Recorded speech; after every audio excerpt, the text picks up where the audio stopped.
Buongiorno, benvenuti a un nuovo appuntamento con Sveglia Trieste, con la rassegna stampa che inizieremo fra poco, la lettura del meteo e poi ovviamente il dialogo con gli ospiti che saranno Ignazio Vannia, Fratelli d'Italia, qui dalle 8 alle 9, poi Diego Moretti, Partito Democratico, qui dalle 9 alle 10. Andiamo a vedere la situazione generale del meteo. Nei prossimi giorni l'anticiclone di origine africana si consoliderà su gran parte dell'Europa centro-orientale e favorirà sulla regione, soprattutto in quota, l'afflusso di correnti settentrionali abbastanza secche, progressivamente più calde. Il tempo per oggi è venerdì 22 maggio, cielo sereno poco nuvoloso, venti a regime di brezza, al pomeriggio sulla zona montana cielo da poco nuvoloso a variabile, con la possibilità di qualche rovescio o di qualche locale temporale, temperature minime fra i 15 e i 18 gradi, le massime fra i 20 e i 24, in pianura fino ai 28. Sabato 23 maggio, domani cielo in prevalenza sereno, tuttavia al pomeriggio sulla zona montana sarà probabile la formazione di modesta nuvolosità, ma con bassa probabilità di qualche rovescio. A Trieste e sul Carso probabile presenza di borino per gran parte della giornata, sulle altre zone venti di brezza, temperature minime sulla costa fra i 17 e i 20 gradi, le massime fra i 22 e i 26, mentre in pianura le massime potranno toccare anche i 29 gradi. Aumenta sempre di più la temperatura, domenica 24 maggio 28-31 gradi le massime in pianura, 22-26 invece sulla costa, con un cielo sereno poco nuvoloso, con temperature quindi estive. Nel pomeriggio sulla zona montana probabile qualche rovescio temporalesco, sulla costa possibile borino al mattino, specie a est. In giornata venti di brezza. Vediamo anche la tendenza per l'inizio della prossima settimana, lunedì 25 maggio. Cielo sereno poco nuvoloso, temperature decisamente sopra la media del periodo. Nel pomeriggio sulla zona montana sarà possibile qualche rovescio temporalesco e i venti sono a regime di brezza. Questa è la prima pagina del quotidiano locale Il Piccolo, che apre così: il killer della questura ora rincorre la libertà, uccise due poliziotti, venne assolto per totale vizio di mente. Meran chiede il trasferimento in una REMS vicino a casa, non è più cupo e minaccioso. Si apre uno spiraglio per il trasferimento di Alejandro Augusto Meran, assolto per vizio totale di mente in merito all'omicidio dei poliziotti Pierluigi Rotta e Matteo Domenico, ottobre 2019 in questura a Trieste, in una residenza per l'esecuzione delle misure di sicurezza più vicina a casa, a nord-est, e con standard di sicurezza alleggeriti. Possibilità contenuta nell'ordinanza depositata lo scorso mercoledì a firma della Presidente del Tribunale di Sorveglianza di Genova, Daniela Verina. Meran da 3 anni è internato nella REMS di Santa Maria di Calice al Cornoviglio in provincia di La Spezia. Per il magistrato di sorveglianza Meran è diventato più tranquillo e parzialmente adeguato. Se ne parla a pagina 24 del giornale. Nella cronaca, Portovecchio, 70 migranti sgomberati dal magazzino 19, se ne parla a pagina 26. In via Pascoli, stessi Maranza, un'altra rissa con mazze e lame, a pagina 25 del quotidiano. In via Cordaroli, prostituzione in una villetta, donna in arresto, l'articolo a pagina 27 e poi a pagina 30 Tuiac, c'è anche lui a ingrossare le file dei vannacciani e lui dice tornerò, si legge appunto a pagina 30 del quotidiano Il Piccolo. Alto Adriatico, porti in network per crescere, preoccupa la situazione di Suez. Occhi del mondo puntati su Hormuz, ma la guerra Stati Uniti-Iran per ora non crea ripercussioni dirette sui porti dell'Alto Adriatico. Trieste, Venezia e Ravenna, assieme a Capodistria e Fiume, guardano piuttosto a Suez. La crisi del Mar Rosso pare dimenticata, ma si legge il futuro del quadrante. È uno dei temi di De Portibus, la 3 giorni sulla portualità italiana in corso a Ravenna. Guai olimpici a Cortina, 3 indagati per la cabinovia di Soscrepes, se ne parla a pagina 12 e a pagina 13 del quotidiano, mentre a pagina 21 le strategie industriali. Varsila in ripresa investe su Trieste un laboratorio per testare i motori, lo vedremo appunto a pagina 21. Continua la crisi internazionale, la guerra portaerei Nimitz nei Caraibi, Cuba nel mirino degli Stati Uniti. Trump punta Cuba e schiera la portaerei a propulsione nucleare, posizionandola nel Mar dei Caraibi a portata d'attacco. L'annuncio arriva all'indomani dell'incriminazione dell'ex presidente Raúl Castro per l'abbattimento di 2 aerei civili vicino alle coste cubane nel 1996 e segna un'escalation delle pressioni degli Stati Uniti nei confronti dell'isola sul modello Venezuela. Stati Uniti quindi ancora con lo schieramento navale con la portaerei, una nuova crisi di conseguenza dietro l'angolo. Poi l'analisi del giornale, legge elettorale da cambiare, tutti i dilemmi di Meloni. Strano quanto siano tutti convinti che la nuova legge elettorale si farà, percorrendo in lungo e in largo corridoi e saloni di Montecitorio non si trova quasi nessuno pronto a scommettere che Giorgia Meloni non ci proverà fino all'ultimo a farla passare, perché le conviene in quanto sondaggi alla mano, eliminare le sfide nei collegi è il solo modo per sperare di non perdere. Questa è l'analisi di commento a pagina 10 del quotidiano. Tanto spazio anche allo sport con gara 3 dei playoff contro Brescia per la pallacanestro Trieste, biancorossi mai sopra. Brescia quindi va sul 2-1 e al Pallarubini spunta pure Polmatiasic che viene fischiato. La grinta di Candussi ieri non è bastata, il match di sabato diventerà quindi decisivo. L'articolo alle pagine 40 e 41 del quotidiano, quindi insomma decisivo il match di sabato per provare a giocarsi il tutto e per tutto in gara a 5.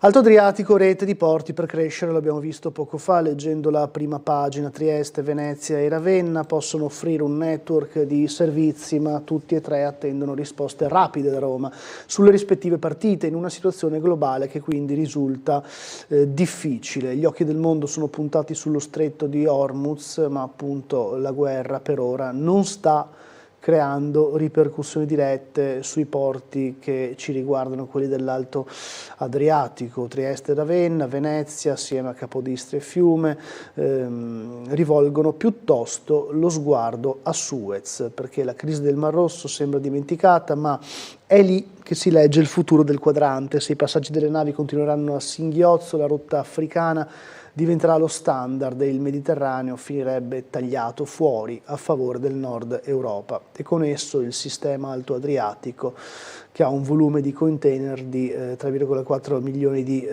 TEU movimentati annualmente in 5 porti e totalizza un quarto dei traffici nella sola Rotterdam.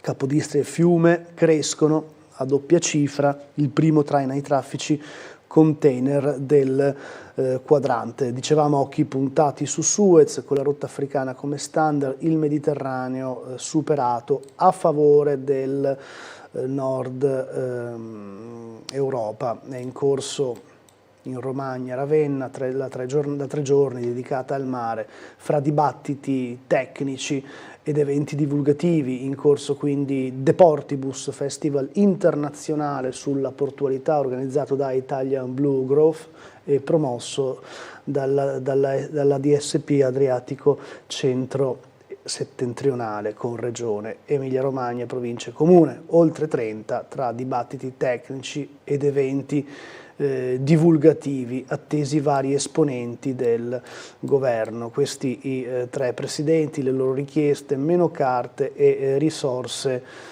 certe, ferrovie, scavi, connessioni, il quadro e le necessità tracciati dai numeri 1 delle autorità. Dunque l'appello a Roma: approvare presto la nuova legge così da vedere definito il contesto di fondi e personale a disposizione, i fondi per il sistema ferroviario triestino, le autorizzazioni degli scavi veneziani, le risorse per le infrastrutture ravennati, oltre a un'approvazione rapida della riforma dei porti per costruire il quadro di governance in cui le autorità portuali dovranno muoversi. Sono le principali richieste dei presidenti delle autorità dell'Alto Adriatico a Roma.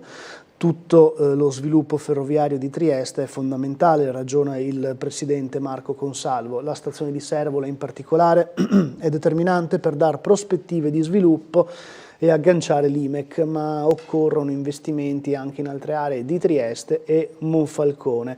Servono infrastrutture, il sistema di finanziamento va messo al centro della riforma, come l'accelerazione delle lentissime procedure autorizzative che hanno finito per bloccare i fondi per Servola che devono tornare disponibili. Attenzione alla necessaria rapidità delle manutenzioni previste nei prossimi 2 anni sulla tratta verso l'Austria, che ci mettono in difficoltà e rischiano di spostare flussi su altri porti. Quanto all'Alto Adriatico, Consalvo vede un'Europa sempre più chiamata a dover pensare a sé. Alto Adriatico sarà gateway fondamentale. Qui la concorrenza non significa mangiarsi a vicenda, ma stimolare ulteriore domanda sperando nella tenuta del canale di Suez. Quindi questa è la situazione per quanto riguarda principalmente Trieste, la riforma delle authority, nuovi equilibri da trovare, il cuore sta nell'SPA pubblica, il testo del disegno di legge è già cambiato rispetto a quello originario, la riforma dei porti arriva al banco di prova, il disegno di legge sta infatti per cominciare il suo percorso parlamentare, oggi a Ravenna nell'ambito di Deportibus, il festival internazionale in programma dal 21 al 23 maggio, istituzioni, autorità portuali, imprese e operatori si confronteranno sui contenuti del testo che ridisegna radicalmente la governance degli scali italiani. Dopo il via libera della Ragioneria Generale dello Stato e la firma del Presidente della Repubblica, il DDL è pronto ad approdare alla Camera, dove sarà esaminato in Commissione Trasporti. Il cuore della riforma resta la nascita di Porti d'Italia SPA, società pubblica partecipata dal Ministero dell'Economia e vigilata dal Ministero delle Infrastrutture, pensata come cabina di regia nazionale per gli investimenti strategici. Alla nuova società verrebbero affidati progettazione, realizzazione e manutenzione straordinaria delle grandi opere portuali strategiche, con l'obiettivo di accelerare i cantieri e collegare meglio gli scali italiani alla rete TEN-T, ai corridoi logistici europei. Questo appunto il disegno di legge che potrà approdare alla Camera per quanto riguarda la riforma dei porti. Vado a vedere più le pagine regionali e triestine, eccola qua. Via libera alla legge Omnibus Barcola, ristori per gli ormeggi. Approvato il DDL multisettoriale, tra le misure quella mirata a tutelare i volontari della protezione civile. Con il DDL multisettoriale che ieri è diventato legge in Consiglio regionale con i voti favorevoli della maggioranza e il no delle opposizioni, arriva anche lo stanziamento di 150.000 euro per ristori a chi ha il posto barca al porticciolo di Barcola a Trieste. Sono state approvate inoltre tra i provvedimenti dell'assessore all'ambiente Fabio Scoccimarro norme che introducono novità sul bando stufe e gli ecoeventi, ma sono arrivate novità tra i provvedimenti sovrintesi dell'assessore alla salute e protezione civile Riccardo Riccardi anche sulla diagnosi e la certificazione dei disturbi specifici dell'apprendimento DSA e sulla tutela legale dei volontari operanti nelle emergenze. È arrivato anche il via libera alla norma proposta dall'assessore all'agricoltura Zannier, che apre ad aiuti alle imprese agricole a fronte della crisi in Medio Oriente. Guardiamo Barcola. I ristori sono rivolti a chi ha dovuto trovare una sistemazione per la propria barca a terra o in acqua altrove in regione, dopo che durante i lavori di dragaggio del porticciolo sono stati trovati e poi rimossi 17 ordigni bellici risalenti alla Seconda Guerra Mondiale, operazione che ha prolungato considerevolmente la durata dei lavori. I contributi, ha specificato in aula l'assessore, saranno erogati tramite le associazioni sportive dilettantistiche che operano nell'area e riguarderanno le spese sostenute dal 1 aprile al 31 di dicembre 2026. Il periodo insomma di ritardo imprevisto dei lavori e copriranno fino a un massimo del 75% delle spese sostenute. Torniamo più in generale sul DDL, le principali novità, una di queste, una di spicco della giornata, è la misura per tutelare i volontari della protezione civile e garantire risarcimenti al 100% per spese legali e pretese risarcitorie relative ad atti compiuti durante lo svolgimento di attività in emergenza, ma sono arrivate anche regole più snelle per il bando relativo agli ecoeventi, che concede contributi fino a 20.000 euro per feste ed eventi attenti alla riduzione dei rifiuti. Si allunga poi da 6 a 12 mesi precedenti la presentazione della domanda alla finestra delle spese ammissibili per il bando delle stufe. Allora, credo che siamo pronti a collegarci con la sala operativa della Polizia Locale per gli aggiornamenti sulla situazione di questa mattina presto in città, fra traffico e altro, se c'è da segnalare, con Fabrizio Morello, agente scelto della Polizia Locale, che saluto e ringrazio. Buongiorno. Buongiorno a voi, studio, e a tutti i telespettatori. Guarda, inizio dicendo che già da questa notte è chiusa la via di Morrupino all'altezza dei sottopassaggi ferroviari a causa di un tir che è rimasto incastrato, anche fortemente danneggiato. È stata chiusa la strada questa notte perché non c'era la possibilità di rimediare mezzi capaci di disincastrarlo e trenarlo. Penso verrà sbloccata in mattinata. Già da ieri, parlando anche con i responsabili del Vigili del Fuoco, sarà un lavoro piuttosto complicato, quindi si spera che in mattinata si liberi la strada. Sempre per un altro articolato incastrato e danneggiato è chiusa la via dello Scoglio, quasi all'altezza di via Giulia, quindi verso la fine, che ha danneggiato anche un muro, e anche lì è una situazione abbastanza complicata perché è impossibilitato a proseguire, quindi bisognerà fare tutta la retro per riportarlo di nuovo, presumo, in via Valerio, quindi anche lì molto complicato.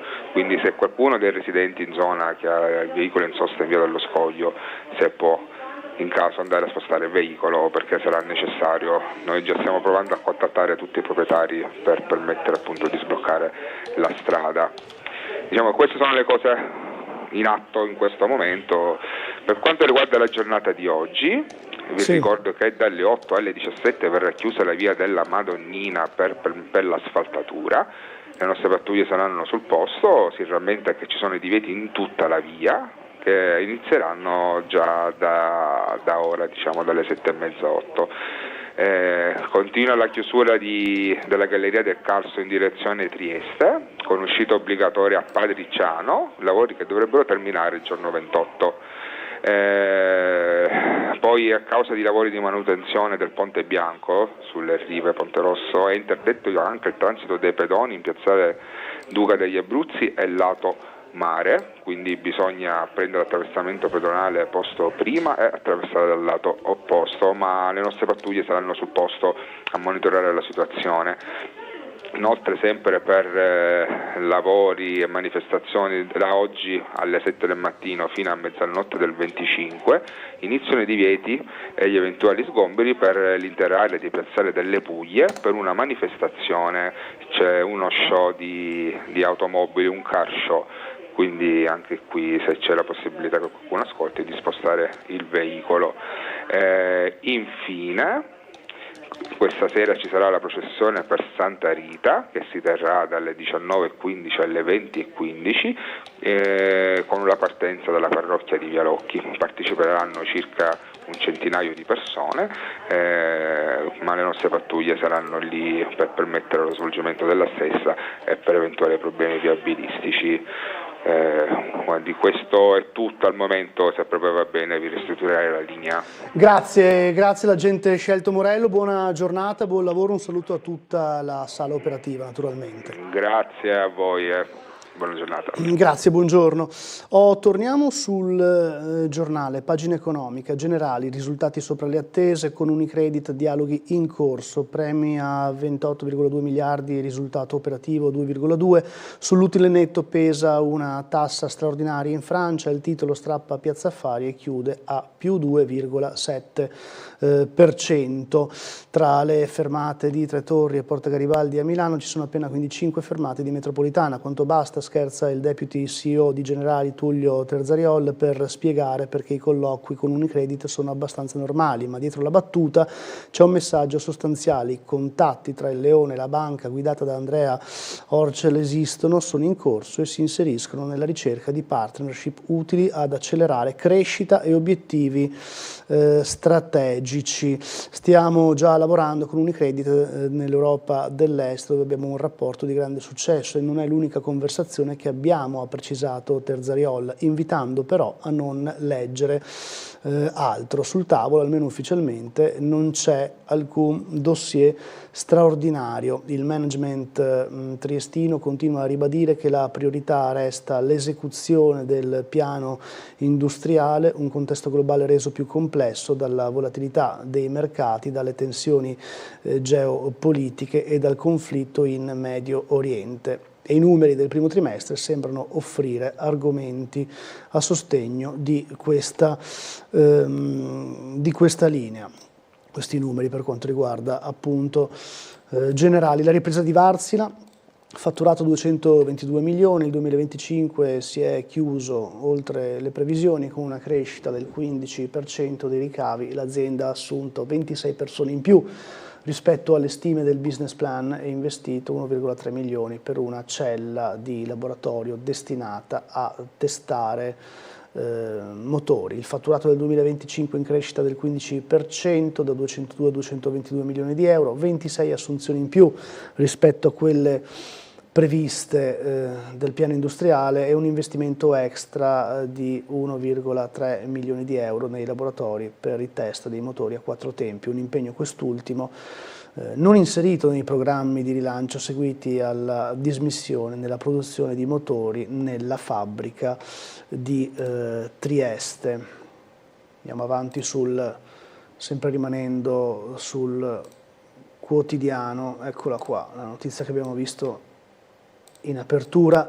Meran verso un trasferimento, non è più cupo e minaccioso. Nel 2019 all'interno della questura uccise i poliziotti Rotta e De Menego, ma è stato assolto per vizio totale di mente. Da 3 anni nella REMS di La Spezia. Il tribunale di sorveglianza ordina l'avvicendamento in una realtà del nord-est. Lo leggeremo fra poco, questo articolo. Prima andiamo a vedere un nostro servizio, quello che riguarda la speleologia, l'appuntamento di sabato, mandato in onda ieri nel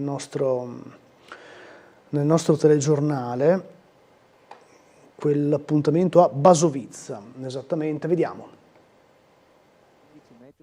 Un giorno da speleologo. Il club alpinistico triestino accompagna il pubblico alla caverna 3 ad est di Basovizza per la settimana del geoparco transfrontaliero Kras Carso 2026. Appuntamento sabato 23 maggio. Le visite saranno organizzate in 2 turni, al mattino dalle 10 alle 12 e nel pomeriggio dalle 15 alle 17, con accessi limitati a 40 persone per turno. Ai partecipanti verrà fornito un caschetto completo di illuminazione, mentre si consiglia di portare una luce di ricambio e di indossare un abbigliamento adeguato all'ambiente ipogeo. Rispondendo un po' a quello che è il nostro grande obiettivo, è quello di far conoscere il mondo ipogeo, il mondo delle grotte, farlo conoscere da un punto di vista scientifico, da un punto di vista naturalistico e anche storico, perché questa grotta, pur essendo una grotta diciamo piccola e di facile accesso, è veramente una grotta molto ben fornita di elementi naturalistici e anche di elementi storici. È una grotta che è stata pulita dalla forestale alcuni anni fa e che noi usiamo molto spesso per la didattica che svolgiamo come club alpinistico triestino. Accanto all'esperienza in grotta sarà allestita la mostra Un anno da Pipistrello, con un percorso composto da 12 pannelli espositivi. Particolare interesse rivestirà anche la postazione microscopia curata dal dottor Sergio Dolce, che permetterà di osservare reperti e dettagli invisibili a occhio nudo. La postazione sarà dotata di un microscopio digitale collegato a un proiettore. Per arrivare basta superare il laghetto di Basovizza. La prima strada sterrata a destra conduce al punto d'incontro, visita libera. La visita è libera e anche gratuita Voglio precisare che subito dopo il laghetto, quello che si trova in paese, ecco, non quello della strada imperiale, praticamente quasi di fronte o subito dopo, di fronte al laghetto, c'è questa carareccia che porta ad uno slargo, ad uno spiazzo molto ampio dove si può tranquillamente parcheggiare. Andiamo a leggere l'articolo di cui stavamo già vedendo il titolo. Meran verso un trasferimento, non è più cupo e minaccioso. Nel 2019 dentro la questura uccisi i poliziotti Rotte de Menego, assolto per vizio totale di mente da 3 anni nella Rems di La Spezia, e il tribunale di sorveglianza ordina l'avvicinamento in una realtà del nord-est. Si apre uno spiraglio per il trasferimento di Alejandro Augusto Meran, assolto per vizio totale di mente in merito all'omicidio del 2019 dei poliziotti Pierluigi Rotte e Matteo de Menego, in una residenza per l'esecuzione delle misure di sicurezza del nord-est più vicina dove risiede la madre e con standard di sicurezza alleggeriti. Una possibilità contenuta nell'ordinanza, depositata lo scorso mercoledì a firma della Presidente del Tribunale di Sorveglianza di Genova, Daniela Verina, che scrive: sarà cura del Presidente inviare apposita missiva alle autorità competenti affinché sia assicurato al più presto il rientro dell'internato sul territorio di provenienza.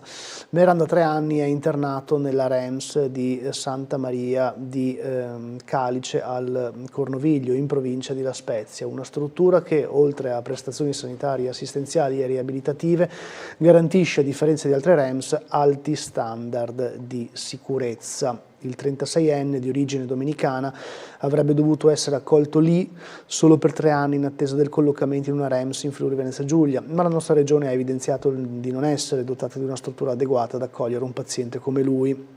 Al suo ingresso a Santa Maria di Calice al Cornoviglio era cupo, minaccioso, quasi inavvicinabile, di complessa gestione. Dopo 1 anno il magistrato di sorveglianza, pur ribadendo la gravità del caso e la pericolosità sociale, indicava come con la terapia era diventato più tranquillo e parzialmente adeguato, partecipava minimamente alle attività di reparto, presentava un'iniziale consapevolezza della gravità del fatto commesso, raggiungendo una situazione di pur minimo equilibrio. Contemporaneamente il magistrato riferiva della sofferenza per la lontananza dai familiari. Nel febbraio scorso i difensori di Meran, gli avvocati Paolo e Alice Bevilacqua, avevano presentato istanze di rivisitazione della sua pericolosità sociale chiedendo un nuovo supplemento di indagine clinica.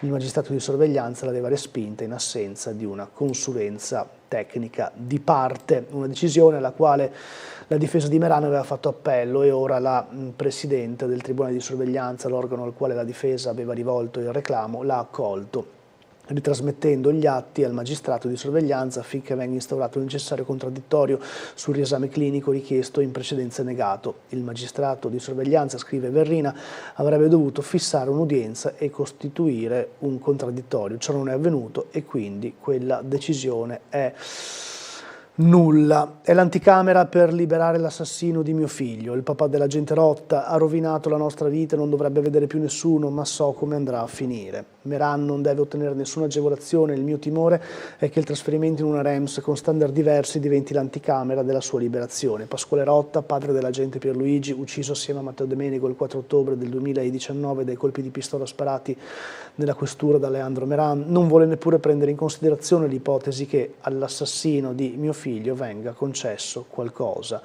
Al nostro Pierluigi e a Matteo lui ha tolto la vita, giunge dal dolore, ha rovinato per sempre la nostra, perché ci si preoccupa se soffre a non vedere i suoi familiari. Non dovrebbe vedere più nessuno, sono parole di un padre che affronta la più grave delle perdite, quella di un figlio strappato alla vita. I legali di Meran, Paolo e Alice Bevilacqua, reputano umanamente comprensibile la contrarietà alle nostre iniziative dei familiari che comunque non hanno voce in capitolo, peraltro in una materia che, uscita definitivamente dalle aule penali, è oggetto di valutazioni cliniche e psichiatriche che sole possono restituire Meran a una pur prudentemente monitorata risocializzazione, tenuto conto della sua accertata infermità. Io purtroppo lo so come andrà a finire, sono rassegnato, ribadisce Rotta, per quello non sono venuto a Trieste all'udienza, perché ho capito le dinamiche e so che lo rimetteranno in libertà. Di fatto, se un domani venisse riscontrato anche lo stato di salute mentale di Meran è migliorato e che sia venuta meno la sua pericolosità sociale, per lui effettivamente potrebbe essere valutata una soluzione alternativa. Il padre di Rotta guarda con interesse il caso di Salim El Kudri, il 31enne che a Modeva ha travolto in auto diversi passanti. In quel caso, così Rotta, il GIP ha ritenuto non ci siano elementi per ritenere che fosse incapace di intendere volere quando ha commesso il fatto. Che differenza c'è con Meran? Anche lui, tra l'altro, aveva tentato di scappare dopo aver ucciso mio figlio e Matteo. Questa l'intervista al padre di Pierluigi Rotta, Pasquale Rotta.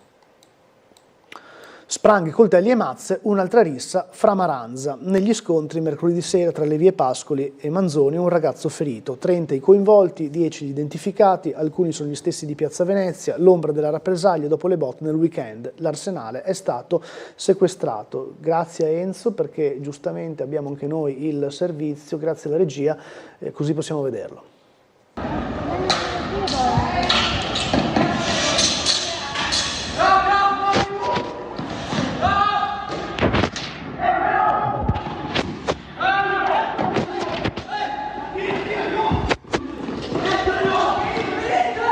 Si fronteggiano a colpi di mazze e spranghe, poi quando non hanno più cosa lanciarsi addosso vengono al corpo a corpo fra calci e pugni, scene da Fight Club, quelle vissute dai residenti di via Pascoli e Manzoni poco prima delle 23 di ieri sera, mercoledì 20 maggio, e proprio dai palazzi sovrastanti, fra lo spavento e la paura di veder danneggiata la propria auto in sosta, è stato girato questo filmato.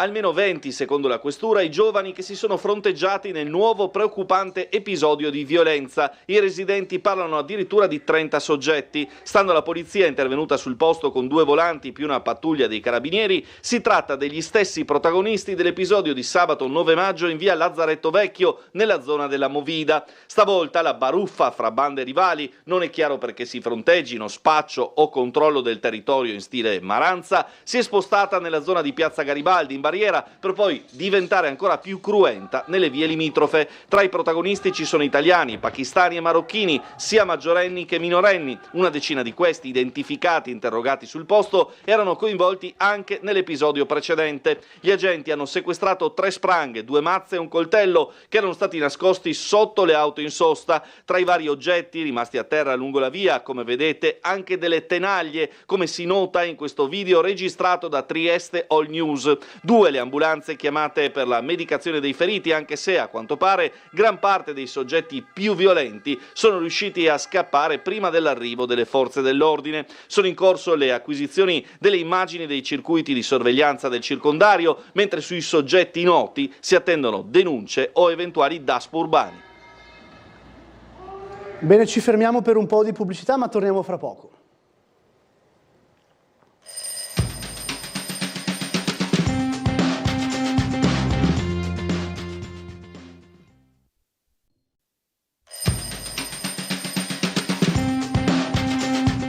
Un commento sul caso degli alunni di Marostica che sono andati in gita a Trieste a partecipare a questo progetto di aiuto per i migranti.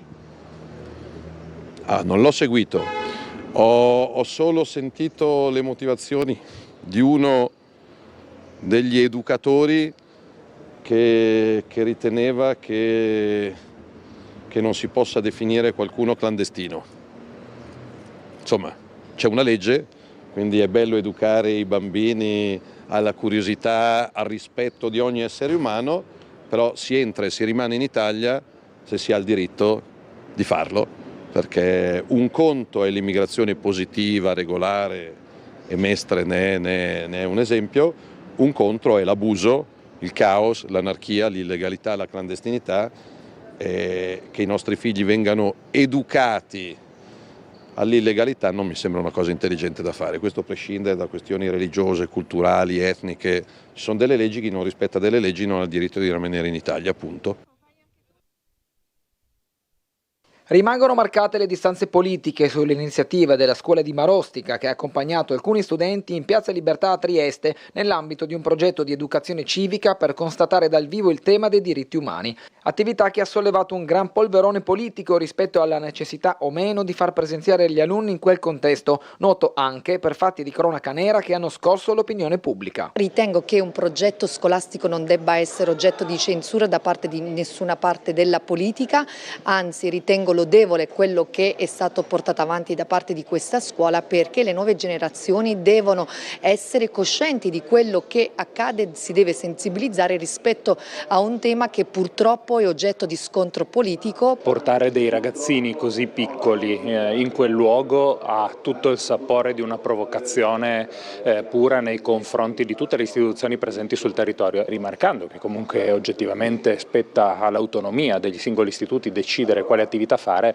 Mi domando però se le famiglie di quei bambini siano state avvisate per esempio del fatto che quello non è semplicemente il luogo della solidarietà, ma il luogo dove semplicemente qualche giorno prima, qualche ora prima era avvenuto un accoltellamento con dei contorni poco chiari. Non trovo ci sia nulla di riprovevole nel voler far conoscere ai bambini e ai ragazzi anche le situazioni di difficoltà con cui si fa quotidianamente i conti, le situazioni di sofferenza. Certe sparate come quella di preannunciare verifiche collegali rispetto a ipotesi di reato chiaramente inesistenti fanno parte di quei clamori di cui non abbiamo assolutamente bisogno. Proprio in Piazza Libertà, di fronte ai professionisti dell'accoglienza, molto strabici, non hanno visto che dall'altra parte della piazza c'era un italiano a terra che stava gemendo nell'indifferenza generale. Però era un italiano, 64 anni, nato in via Baiamonti, figlio di esuli, orfano da bambino in orfanotrofio, una vita disgraziata, vedovo. È una anomalia vedere un italiano che sta male ed è fuori dal circuito dei professionisti dell'accoglienza, quando dall'altra parte abbiamo convegni, fotografi, scuole e quant'altro. Ecco, questa grossa differenza fra persone disgraziate di serie A e disgraziati di serie B, solo perché parlano dialetto triestino, che forse non viene capito nei circoli radical chic dell'italiano forbito. Torniamo sul giornale, sulle pagine della cronaca. L'agguato davanti alla scuola, quindicenne colpito alla testa. Via Pascoli non è nuova a violenze commesse da giovanissimi ai danni di loro coetanei. Un mese fa un quindicenne era stato vittima di un'aggressione davanti alla scuola media Fratelli Fondasavio. Era il pomeriggio del 13 aprile. Era stato colpito alla testa con un oggetto contundente da altri 2 minorenni. Il colpo gli aveva aperto la ferita sul cuoio capelluto. Gli aggressori erano scappati a piedi prima dell'arrivo di ambulanza e carabinieri, avevano lasciato la vittima sanguinante e sotto shock. A chiamare il 112 un insegnante che aveva assistito a parte della scena, adolescente poi portato all'ospedale del Burlo e medicato. Indagini in mano ai carabinieri di Via Ermet, rivelate fin da subito in salita per i pochi elementi forniti dall'adolescente agli investigatori. Restavano molti interrogativi sull'esatta dinamica. Non sarebbe la prima volta che accade, soprattutto nei casi in cui le dinamiche coinvolgono bande di ragazzi, la reticenza del ragazzino che poteva derivare quindi dal timore di subire ripercussioni. La cronaca giudiziaria ha restituito anche di recente casi in cui i giovani imputati hanno minacciato le loro vittime faccia a faccia, via social o per interposta persona, per convincerla a ritirare la denuncia o per spirito di vendetta. 2 settimane fa un episodio simile si è verificato fuori dalla scuola elementare Domenico Rossetti di via Zandonaia a Valmaura, che in questi mesi ospita anche le classi medie della Caprin. Un adolescente aveva picchiato un coetaneo e pure una docente intervenuta in difesa. Quindi questo l'approfondimento del quotidiano per quanto concerne gli episodi di violenza fra gli adolescenti delle scuole. Camerate di scariche, liberato il magazzino 19, ricollocati 60 migranti. Ecco le foto che raccontano l'intervento della Polizia di Stato e dei Carabinieri ieri in Portovecchio al magazzino 19. Forze dell'ordine che hanno identificato 70 persone, tra loro nessun irregolare, in gran parte nepalesi, con qualche afghano, alcuni pakistani, 70 gli identificati ieri mattina dalle forze dell'ordine nel magazzino 19 del Portovecchio. Nel corso dei controlli è emerso che alcuni avevano la lettera di invito della Questura di Trieste, mentre una parte aveva quella di altre sedi territoriali. Nessuno è risultato irregolare. Per 60 persone si sono aperte le porte del programma di accoglienza gestito dalla Prefettura di Trieste e sono state assegnate alle strutture della provincia. Il dispositivo, coordinato dalla Questura, ha richiesto l'impiego di una quarantina di agenti tra Polizia di Stato, Carabinieri e Polizia Locale, con anche l'unità cinofila. chi per un motivo, chi per l'altro in passato è entrato negli edifici dismessi e quindi ha un termine di paragone. Ieri si è evidenziato che la situazione all'interno del magazzino 19 è di gran lunga peggiore, la peggiore mai vista fino ad ora. In quei grandi spazi, fra cumuli di rifiuti e presenza di topi, spunta anche una stanza singola. Anziché l'attesa camerata dormitorio con i giacigli di coperte buttate a terra, in fondo a un breve corridoio c'è una stanza singola arredata, seppur con elementi di fortuna. C'è un letto, c'è un tavolo con una sedia, c'è un armadietto, uno specchio per rendere l'ambiente quantomeno dignitoso. Alle pareti ci sono appese delle coperte a mo' di arazzi. Quindi questa la foto che racconta appunto la camera che stiamo descrivendo. Poi camerate e discariche, percorrendo a ritroso il breve corridoio di accesso e proseguendo il viaggio all'interno del magazzino, alla fine si trova esattamente quello che ci si aspetta di trovare. Camerate con giacigli, coperte buttate a terra, vestiti stesi ad asciugare su corde tirate da un muro all'alto dello stanzone, padelle, fornelli di fortuna sparsi qua e là e teli alle finestre per impedire l'ingresso della luce e soprattutto del freddo. Quindi queste per esempio un'immagine di una delle camerate, questi i controlli, il magazzino 19 e questi i rifiuti che si accumulano appunto tra bottiglie, cibo, scarpe, vestiti, cartone, borse, cucchiai, altre posate, plastiche, eccetera. Costruito alla fine dell'Ottocento, fabbricato in pessime condizioni, divieto d'accesso, area accidentata, pericolo di crollo. Sono i cartelli multilingue affissi lungo tutto il perimetro del Porto Vecchio, che non sembrano costituire però un deterrente per i migranti in cerca di un riparo dove trascorrere la notte, anche per la sua posizione defilata rispetto al centro città, ma comunque non troppo lontano da Piazza della Libertà e a ridosso della strada. Da tempo il magazzino è diventato un rifugio per i richiedenti asilo. Questa è un'immagine appunto di un agente che controlla i documenti dei richiedenti asilo. Costrette a prostituirsi in casa, sfruttatrice arrestata e sequestro. Blitz dell'arma in via dei Cordaroli, in manette una donna cinese di 58 anni. Costrette a prostituirsi per arricchire la connazionale cinese che le sfruttava, privandole di ogni libertà personale. Mercoledì mattina il blitz dei carabinieri ha portato alla chiusura di un'altra casa di appuntamenti a luci rosse. Sotto sequestro è finito stavolta un alloggio di Roiano, al Civicotto di via dei Cordaroli, una laterale di via Commerciale. In manette una donna di 58 anni, di nazionalità cinese, considerata il gestore delle attività di meretricio indoor. Deve rispondere di favoreggiamento e sfruttamento della prostituzione. L'indagata si trova ora in carcere al Coroneo in attesa dell'udienza di convalida e dell'interrogatorio di garanzia. Questo è il quinto colpo inferto alla tratta del sesso in meno di un anno. Sigilli anche a diversi centri massaggi. Scontri in Viale 20 Settembre, una relazione per la procura, denuncia presentata da un pubblicista colpita a un braccio mentre riprendeva le tensioni fra i gruppi. È massima attenzione sugli scontri registrati martedì in Viale 20 Settembre a margine della commemorazione per la morte del giornalista Almerico Grills, in quel caso ricordato per il suo passato politico nella destra triestina. Della questione è stata interessata direttamente la procuratrice Patrizia Castaldini e nelle prossime ore è attesa un'informativa sui fatti. Il clima di tensione è alto e le forze dell'ordine vogliono evitare che possa esserci un'escalation. Da parte degli investigatori intanto continuano le attività di identificazione dei protagonisti che hanno agito tutti quanti a volto scoperto. Oltre alle registrazioni effettuate direttamente dal personale della Digos presente, sono al vaglio le immagini acquisite dal sistema di videosorveglianza pubblico e quelle delle telecamere private montate all'esterno delle attività commerciali. 4 i feriti ufficiali appunto in quella giornata. Tra gli opposti schieramenti sono volati calci e pugni, ma anche sedie e tavolini dei plateatici scagliati contro gli avversari politici e non solo, quindi l'intervento della polizia in tenuta antisommossa.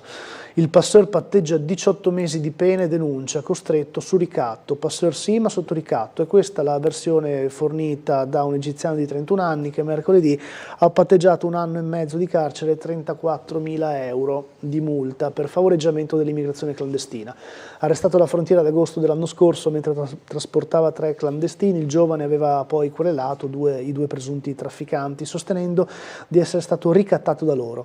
I due lo avrebbero minacciato, impugnando anche una pistola, e gli avrebbero sottratto il passaporto, permesso di soggiorno e una carta Postepay come pegno per costringerlo a lavorare per loro, o almeno così sostiene l'imputato. Effettivamente, pochi giorni dopo il suo arresto, erano stati fermati al valico di Rabuiese sulla scorta di una serie di irregolarità. Uno di loro non aveva alcun titolo valido per soggiornare in Italia e l'auto su cui viaggiavano montava targhe rubate in Croazia. Questo è il fenomeno dei passeur, di cui uno, 31enne egiziano, a quanto pare, secondo il racconto, ricattato per portare i migranti a Trieste.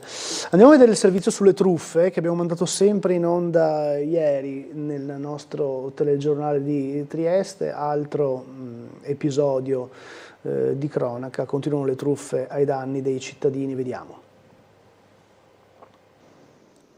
Raffica di truffe in città, ben 4 nella giornata di ieri, per lo più con la tecnica del finto carabiniere. Tra gioielli, oro e denaro sono stati sottratti ai proprietari oltre 18.000 euro complessivamente. I falsi militari dell'arma hanno colpito nel primo pomeriggio in via Forlanini, presentandosi a casa di un'anziana e riuscendo a farsi consegnare da lei gioielli del valore di 7.000 euro e 400 euro in contanti. Sempre nelle stesse ore un'altra truffa è andata a segno in via Sette Fontane ai danni di un anziano che si è visto sottrarre con l'inganno da un finto carabiniere 5.000 euro in contanti. In questo caso la polizia ha già acquisito le immagini delle telecamere della vicina farmacia che potrebbero fornire elementi utili a individuare i truffatori. Altro caso in serata in via dell'Eremo. La vittima è stata contattata al telefono da un finto carabiniere, poi alla porta di casa si è presentata una donna alta circa 1,60 m, all'apparenza italiana e senza particolare accento, che indossava un vestito estivo a fiori e che è riuscita a farsi consegnare 15 grammi d'oro del valore di quasi 2.000 euro.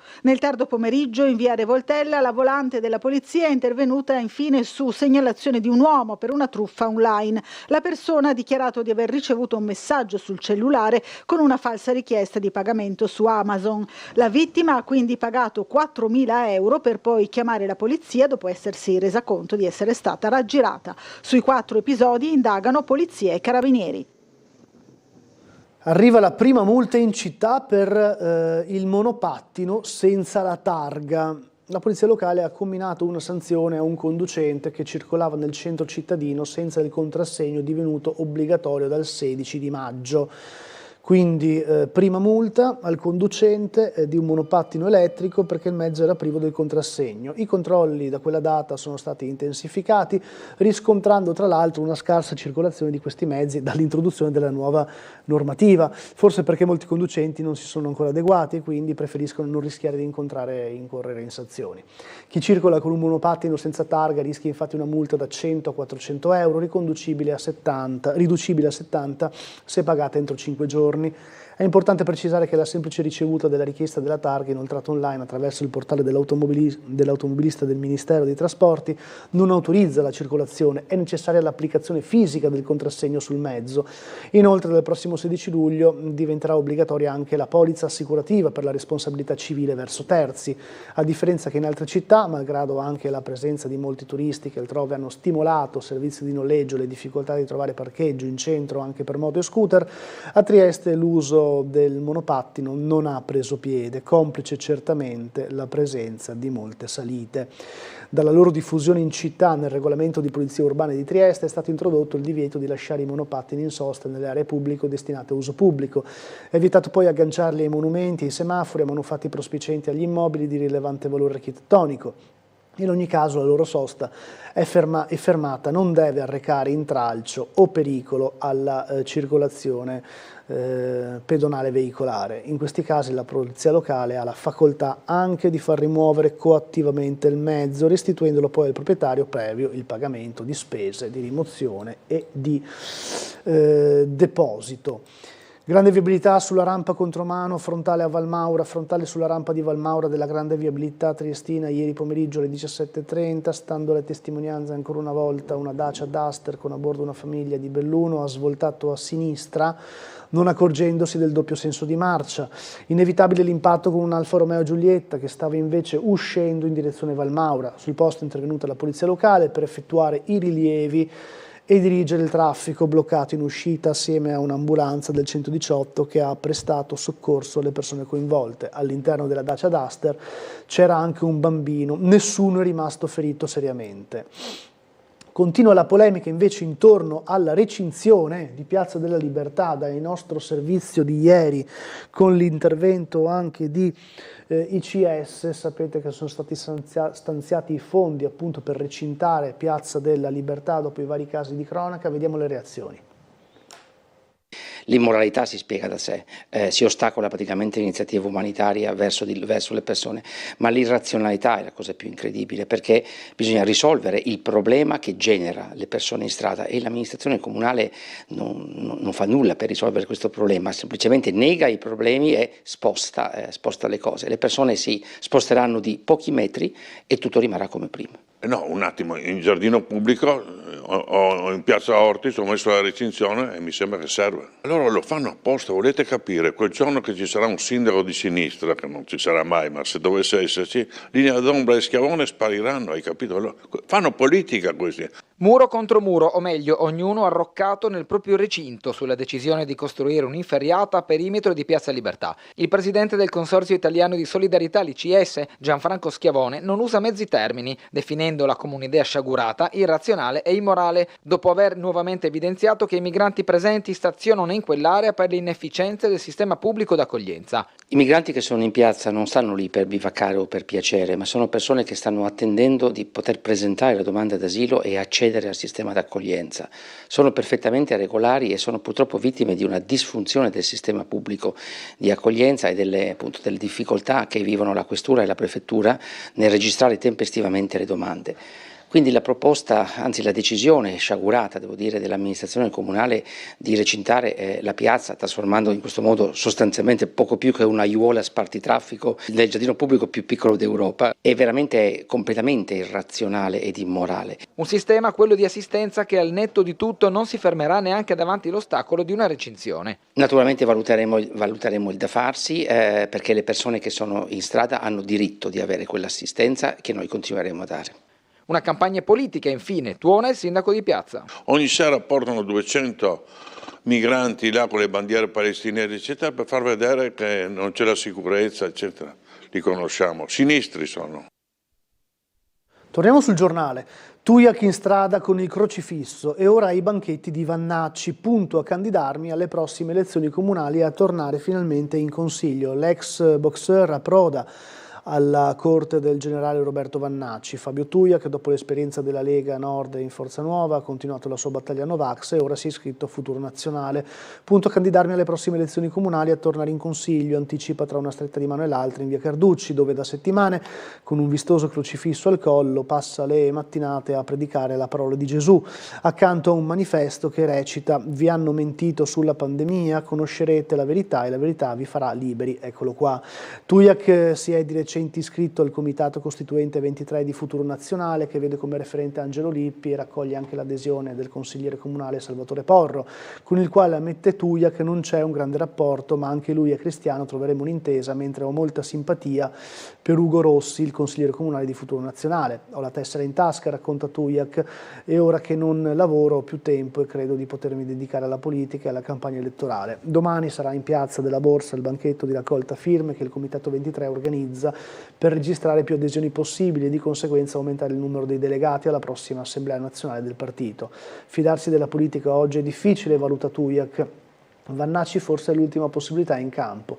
Prima di aderire al partito del generale, l'ex portuale ha voluto incontrarlo. Sono andato a Verona, racconta, avevo accanto a me mio figlio che ha una disabilità. Vannacci, colpito da lui evidentemente, si è fatto largo tra la gente, è arrivata all'incontro e si è avvicinato subito a noi due. Abbiamo scambiato qualche parola, poche battute che però hanno convinto Tujak. C'è stata empatia, intesa, ammette, mi è piaciuto, parla dei valori cristiani, quindi a me va benissimo. In attesa del suo futuro nel nuovo partito, nella campagna elettorale per le elezioni comunali, Tujak continua intanto a parlare di Gesù, ad andare a messa 2 volte al giorno e a trovare conforto nella parola di Cristo. In Piazza Unità lo spettacolo della Mittel European Race, è partita ieri pomeriggio la 10ª edizione dell'ormai classico appuntamento dedicato alla regolarità.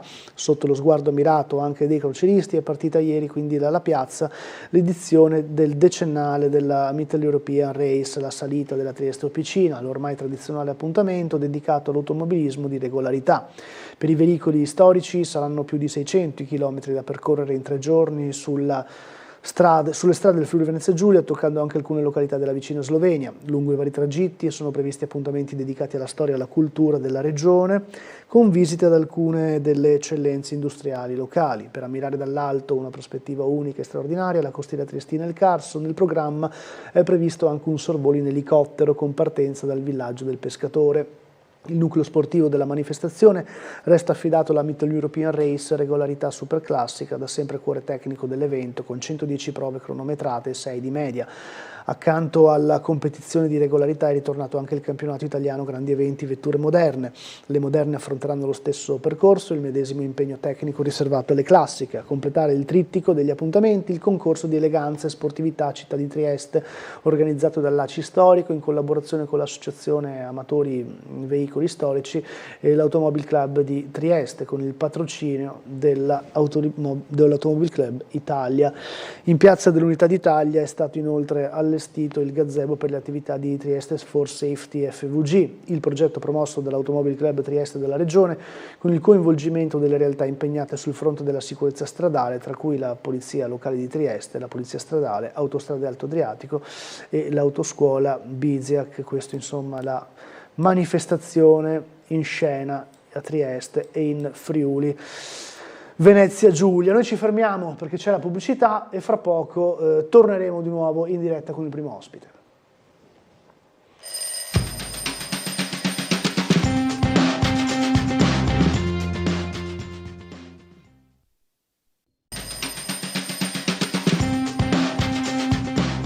Ben ritrovati di nuovo in diretta a Sveglia Trieste, come annunciato con il primo ospite Ignazio Vannia, Fratelli d'Italia, 4ª circoscrizione, ben ritrovato. Grazie dell'invito e saluto tutti i telespettatori che ci stanno guardando. Stavamo facendo un po' questa chiacchierata, un po' delle cronache che si vivono a Trieste in questi giorni, tra eventi delittuosi e memorie che ci riportano al passato. Però partirei da Piazza della Libertà perché è di nuovo polemica sulla zona, non solamente per i bambini della scuola di Marostica portati lì in gita scolastica, certo, ma anche perché diventa plastica la decisione di recintare, alla luce di tanti episodi eccetera, di recintare quella zona. Allora al sindaco di Piazza ha risposto Schiavone di CS. Allora, Piazza della Libertà, in un modo o nell'altro, non è solo al centro di Trieste, ma è proprio al centro delle discussioni. È al centro delle discussioni, anche perché Piazza della Libertà, volendo o non volendo, è il salotto dove approdano per primi tutte le persone che vogliono visitare Trieste, che sia la prima o la seconda volta o più volte che vengano, perché se arrivano in treno è la porta di sbarco di Trieste. Trovarsi una situazione del genere, che ultimamente fatti di cronaca lo evidenziano, è diventata pericolosa per i fatti appunto di cronaca, accoltellamenti, spacci e tutto quanto.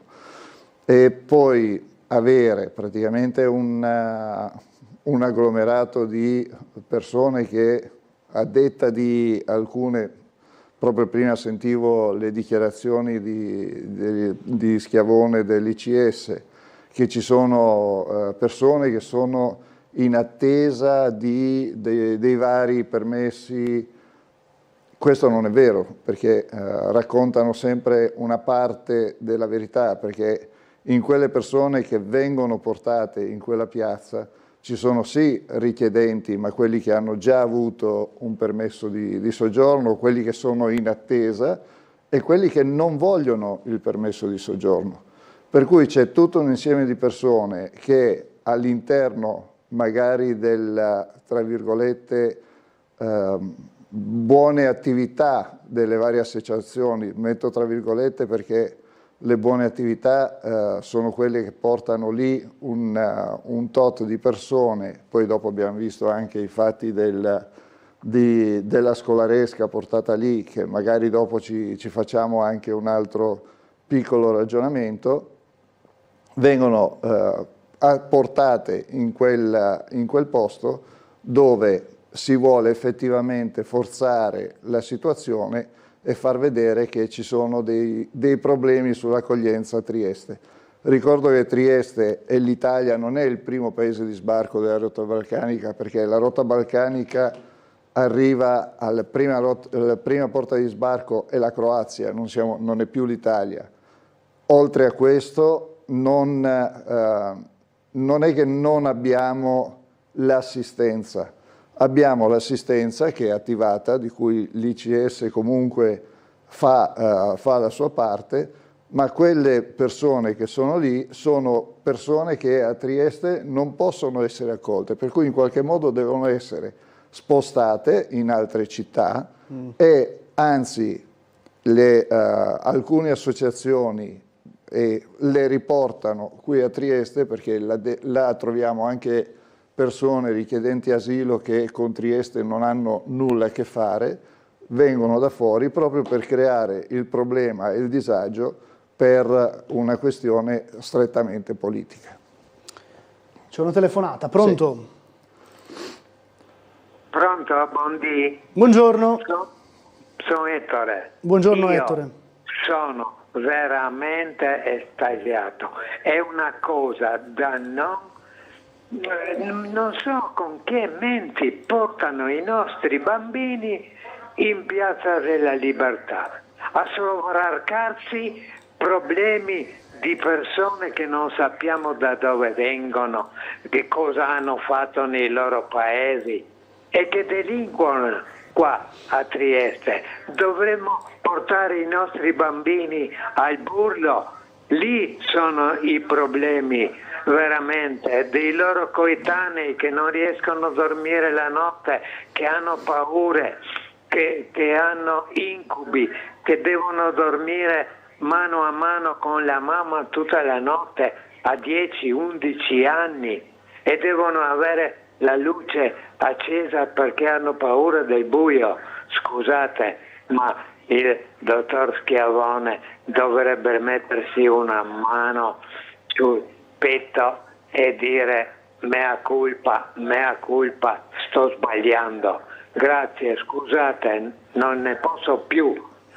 Buongiorno Ettore, grazie. Ormai l'esasperazione è questa qua. Prima parlavamo anche di esasperazione dei toni ed effettivamente il risultato è questo, cioè quando effettivamente noi parliamo di accoglienza, di gente sofferente, e in quello si mettono solo una parte, che sono praticamente gli immigrati, richiedenti asilo, gente che non ha nessun diritto ad essere qui perché veramente vive in una questione di clandestinità, e alla fine ci dimentichiamo anche le persone, come diceva appunto il telespettatore Ettore, persone che comunque hanno bisogno, essendo delle nostre comunità, trovano molte difficoltà ad accedere ai servizi anche primari, per cui in tanti modi si sta esasperando questa situazione qua, perché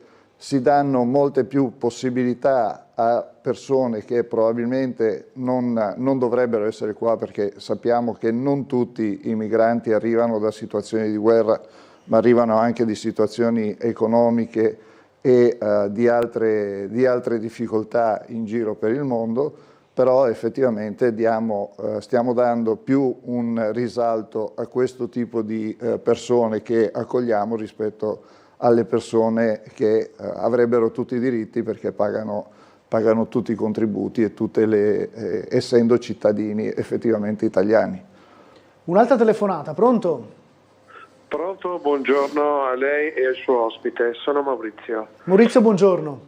Allora, premetto subito, non faccio politica da nessuna parte, non sono iscritto a nessun partito, sono solo triestino e vivo a Trieste e penso e ragiono. Guardi che pensare e ragionare al giorno oggi è un po' difficile anche. Allora, esiste un problema. Non può dire va tutto bene, noi stiamo facendo, abbiamo fatto tanto, questa è la solita tiritera che sento, che va sempre tutto bene. Io tutto sto bene non lo vedo, soprattutto c'era una collega del partito del vostro ospite che l'ultima volta che è venuta là ha raccontato che lei compra i pomodori per 2 euro. Boh, io sono stupidino, li pago 4,5 euro, per cui inutile che diciamo che va tutto bene. Vengo al dunque. C'è un problema, è un problema di clandestini, di migranti, di quello che vuole. Voi siete al potere, siete voi che comandate e dovete fare qualcosa per risolvere questo. Risolvere non vuol dire spostare, perché i problemi si risolvono, non si spostano. La polvere si porta via o non si mette sotto il tappeto. Risolvere vuol dire ne abbiamo 450, non possiamo dire la Croazia dovrebbe. Prima di tutto io vorrei sapere dal vostro ospite come lavora il tutto. Questo, guardi, faccio delle domande molto chiare a cui sicuramente non mi darà risposta, perché quando fai delle risposte, delle domande dirette per capire, mi sono sentito dare del polemico anche nella vostra trasmissione. Uno che vuol capire non è polemico, è un cittadino che vuol capire dove vive. Ecco, tutto quello che sanno fare è recintare. Allora recintiamo Piazza Libertà, dopo recintiamo Piazza Goldoni, dopo recintiamo Piazza Garibaldi, dopo non si può fare una Trieste di recinti, anche Cavana bisognasse, perché anche là succede rissa. Visto quello che è successo in Viale l'altro giorno, recintiamo anche Viale, così dopo avremo una città fatta di recinti. Ecco, non è questo che si risolve. Allora le dico, esiste un ufficio in cui si rivolgono questi stranieri, queste persone? Sì. Che orario ha questo ufficio? Lavora dalle 8 alle 2? Come tutto il comune, o è una cosa che lavora tutto il giorno? Quante pratiche al giorno riescono a sbrigare? Faccio un esempio che possono capire tutti, anche quelli stupidini come me. Facciamo un esempio, il pronto soccorso di Catinara lavora ed è pieno. Bene, lo facciamo lavorare H24 o facciamo dalle 8 alle 2? Secondo lei, se Catinara pronto soccorso lavora dalle 8 alle 2, c'è più fila o meno fila? Quando c'è un problema bisogna lavorare giorno e notte, darci dentro e fare. Quando questi signori hanno fatto le loro pratiche, e grazie a voi che comandate, non grazie a me, siete là per questo, perché vi abbiamo eletto tutti quanti, ecco, perché facciate, non perché subappaltate le cose. Ok, è chiaro. Grazie Maurizio, grazie, buongiorno. Posso permettermi? È chiaro che è una questione complessa, voglio dire, assolutamente. La rotta balcanica, la geografia dei territori, la storia dei territori, tutto, cioè noi vediamo quello che arriva qua, no? Noi vediamo l'ultimo miglio. Sì. Non possiamo controllare quello che succede in India, in Kazakistan, in Afghanistan, in Pakistan, in Cina, in Uzbekistan. Chiaro che io non voglio togliermi dalla posizione che diceva Maurizio, perché quando dico che il problema della nazione di sbarco è la Croazia, non dico perché sono contro la Croazia, lo dico perché ci sono state anche sul web e dei servizi giornalistici fatti da testate giornalistiche nazionali, da TV nazionali, che hanno evidentemente visto e seguito la rotta balcanica. Per quello gli si dice che il primo sbarco è in Croazia, perché effettivamente in Croazia ci sono dei centri dove arrivano i migranti, però sostano lì in attesa che qualcuno li prenda e li porta in Italia. Per questo è questo il problema principale. Poi non si può dire che noi comandiamo in Italia, perché sappiamo perfettamente che in Italia non si comanda, casomai si governa. Noi stiamo governando nel miglior modo possibile, ci siamo trovati in una situazione di non governabilità del problema iniziale. Il governo Meloni è l'unico che in Europa, nei suoi anni in cui è al governo, ha alzato la mano e ha detto: guardate che c'è un problema per quanto riguarda le nazioni di periferia, in quel caso eravamo noi con Lampedusa, con la rotta balcanica, e attualmente quello che prima era impossibile a livello europeo si sta seguendo quello che ha praticamente proposto il governo Meloni, per cui i rimpatri e chi non ha diritto a stare sui territori europei viene espulso, chi non ha diritto ad essere accolto viene espulso. Abbiamo aperto, parlo come governo Meloni, abbiamo aperto il centro in Albania e tutti ci avevano detto che era un centro che non era possibile da tenere, abbiamo sprecato i soldi perché la comunità europea, la comunità europea ci avrebbe bocciato tutto, adesso ci ha praticamente dato l'avvallo e dice che effettivamente è una risoluzione al problema che è molto valida. Per cui pian pianino i cambiamenti non si fanno da un giorno all'altro quando hai i trafficanti di vite umane che ti portano le persone in casa. Per cui alla fine non è un problema che lo risolvi da un giorno all'altro. Il governo a livello centrale ci sta lavorando e il fatto di chiudere la piazza non è per chiudere Piazza della Libertà. Piazza della Libertà sarà recintata e aperta durante le ore diurne, sarà chiusa durante le ore notturne.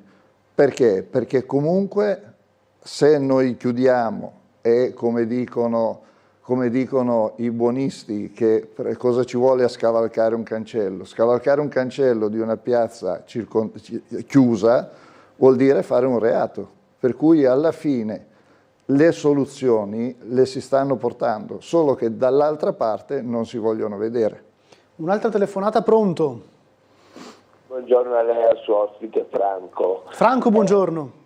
Buongiorno a lei. Condivido completamente la telefonata precedente e glielo spiego chiaramente anche al suo ospite. C'è stato lo sgombero al Porto Vecchio di Trieste. Lei pensi che hanno le telecamere visionato che sono stati in 2 giorni sgombrati 400 persone, tutte in fila, educatamente identificate, caricate sull'autobus e portate via 2 giorni 400 persone. Lì purtroppo non è come in questura che il poliziotto andava a bersi il caffè o altro, doveva sviluppare le pratiche, 2 giorni 400 persone. L'ospite, quello che ha telefonato precedentemente, ha detto: ma siete in grado di capire quante pratiche la polizia riesce a fare giornalmente? Quella era la domanda al quale il suo ospite non ha risposto. Secondo, non è vero che la Meloni sta risolvendo i problemi con la logica dell'Albania, e non sono né di destra né di sinistra, perché il problema si risolve in altre maniere. Buongiorno, Tunisia, Algeria. Voi che lingua parlate? Francese, ex colonia francese. Bene, spediamoli in Francia. Buongiorno, Bangladesh e altro. Che lingua parlate? Inglese, ex colonia inglese. perché per un immigrato imparare la lingua italiana ci vogliono 2 o 3 anni, vuol dire imparare la lingua italiana e le leggi e il modo di comportamento, mentre l'inglese e il francese, essendo già ex colonie, già lo parlano, perciò spediamoli dove giustamente quegli stati hanno rubato nelle loro terre. È molto semplice da capire, senza dover andare a costruire hub in Albania. Mi sembra ridicolo quello che dice il suo ospite. Buona giornata. Grazie. Buongiorno. Prego, Vania. No, a me viene da sorridere perché evidentemente Franco, il signor Franco, non segue proprio le vicende che succedono e che sono successe nei diversi anni, perché è un problema che ci portiamo dietro da tanti anni. Dice quante pratiche vengono fatte giornalmente. Le pratiche sono fatte dalla questura, dalla polizia, cioè noi non sappiamo e non vogliamo entrare in rotta con l'istituzione della questura e della polizia per dettare i tempi a loro come ci viene chiesto. Per diciamo cui che essendo pesantemente sotto organico, sì, non credo sia facile. Ecco. Non sia la soluzione migliore. Non è neanche la soluzione migliore quella che sostiene la maggior parte della sinistra triestina di togliere i poliziotti sul confine per portarli in città, perché quella è pura demagogia, perché sappiamo che il servizio che è fatto sulla frontiera viene gestito direttamente da Roma, per cui esula direttamente dalle possibilità delle questure di poterlo gestire all'interno della città. Però quello che soprattutto diceva Franco, la lingua originale che parlano questi migranti che arrivano da noi, parlano l'inglese. In Inghilterra non ci possono andare perché è notoriamente fuori dalla comunità europea, e parlano francese, non si ricorda cosa succede a Ventimiglia. A Ventimiglia arrivavano i clandestini e ce li rimandavano in Italia perché i francesi non li vogliono, e per questo dicevo che quando il governo Meloni è andato in Europa a battere i pugni dicendo che devono cambiare la situazione e deve essere rivista anche la condivisione di quello che arriva, è stata praticamente accolta e si sta cambiando le regole di accoglimento.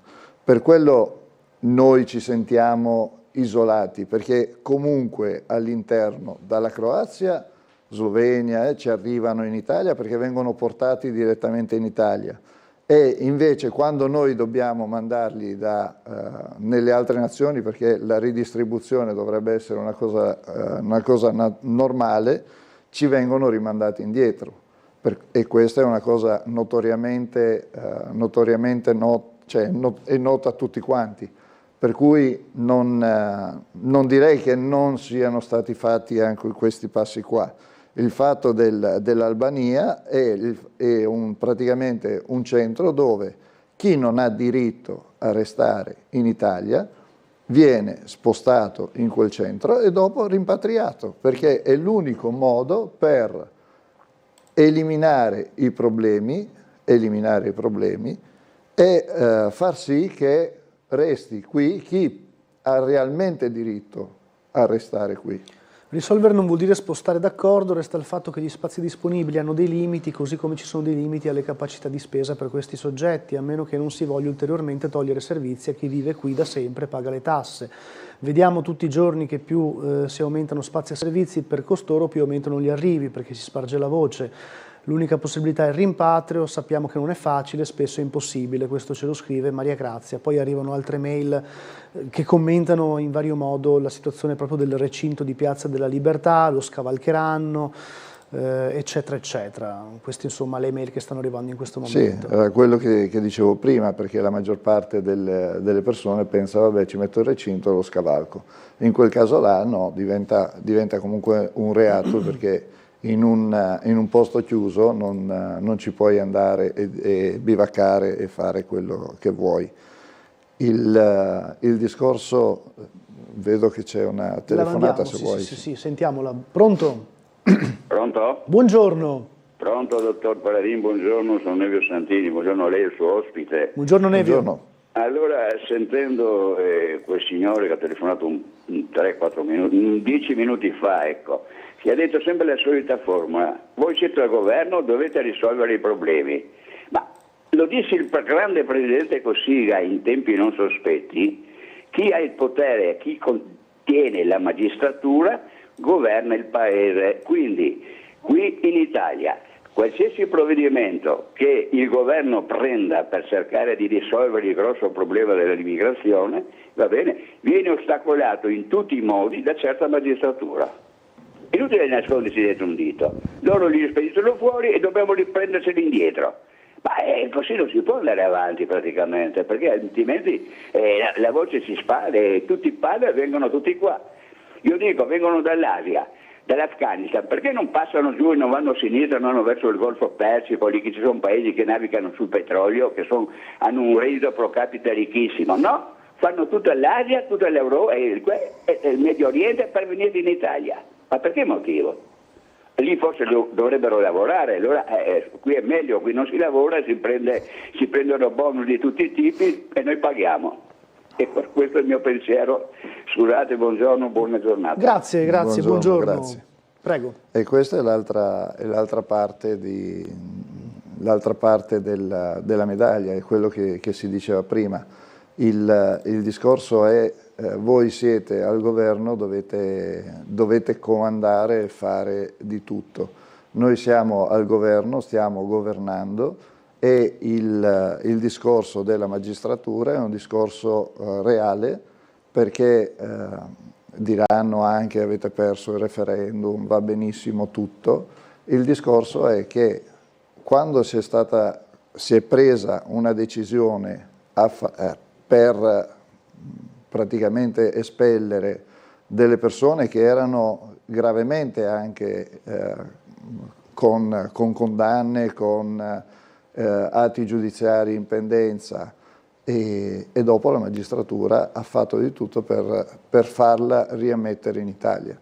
Per cui anche lì riuscire a equilibrare le cose non sarebbe male, però avere una parte della magistratura contraria, perché effettivamente si tratta, alcuni atti giudiziari sono effettivamente politicizzati, e anche quello allunga il lavoro da fare. Sempre per quanto riguarda Piazza della Libertà, perché ormai si sta praticamente parlando solo di quello all'interno della nostra città. Adesso c'è stato l'altra settimana, non ho commentato su nessun social o roba varia il fatto della scuola di Marostica, perché ritengo che sia, come dice una parte del PD con suoi esponenti illustri, e una parte della sinistra che dice che la scuola deve essere libera da indottrinamenti. La parte di educazione civica è praticamente una parte importante da studiare. Allora io vorrei capire perché scusami se dico questa cosa qua, ma sono anche il presidente di un'associazione culturale che Parleranno le Pietre, che con la Federazione del Nastro Azzurro di Trieste e con il Comune di Trieste e la collaborazione della Regione stiamo facendo il centenario del Parco della Rimembranza, che ricorre proprio domenica 24, e dove ci saranno delle manifestazioni che invito tutta la cittadinanza a partecipare, perché è un bel ricordo, è un bel ricordare tutte le persone che sono morte negli eventi bellici di tutti i tempi, per cui si va dalla Prima Guerra Mondiale fino ai fatti del 1954, e vorrei capire perché alla fine è vero che è domenica e che il provveditorato ci ha risposto che non può obbligare i professori e le scolaresche a venire perché sono giornate dove non c'è la didattica, però sarebbe educazione civica anche portare i ragazzi a riconoscere posti dove vengono ricordate persone che loro conoscono, perché tutti sanno Stuparic, Brunner, i fratelli Visentin, Dardi, chi erano? Erano delle persone che attualmente hanno delle scuole, delle strade, delle piazze cittadine e i ragazzi li riconoscono come tali, perché c'è la piazza, c'è la via, c'è la scuola, ma non sanno chi erano. E in quel posto là, in quel parco della rimembranza, ci sono le pietre che lo ricordano e hanno una storia, perché sono delle medaglie d'oro al valor militare, sono persone che hanno combattuto finché loro abbiano la loro libertà. Per cui anche questa è educazione civica e anche questa dovrebbe rientrare nella didattica.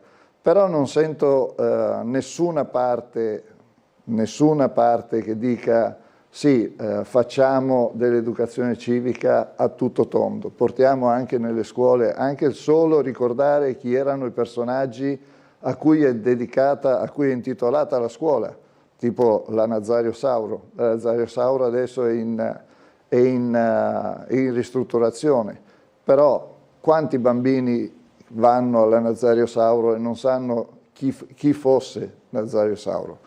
Ma questo è un esempio, non volevo avere un riferimento che magari potrebbe essere riportato come da una parte, ma da una parte o dall'altra ci sono tutti, per cui alla fine l'educazione civica non è solo portare i migranti e metterli in pericolo perché si è portati in una piazza dove effettivamente c'è pericolo, dove ci sono stati dei problemi e delle faccende un po' sgradevoli, perché ci sono stati degli accortellamenti sgradevoli a dir poco, ed è anche notoriamente una piazza di spaccio dove sono state rilevate determinate cose. Per quello l'educazione civica dovrebbe essere a tutto tondo e non solo ed esclusivamente da una parte. Tante le mail che continuano ad arrivare su questo tema, ma noi ci dobbiamo un po' fermare per la pubblicità e ci vediamo fra poco.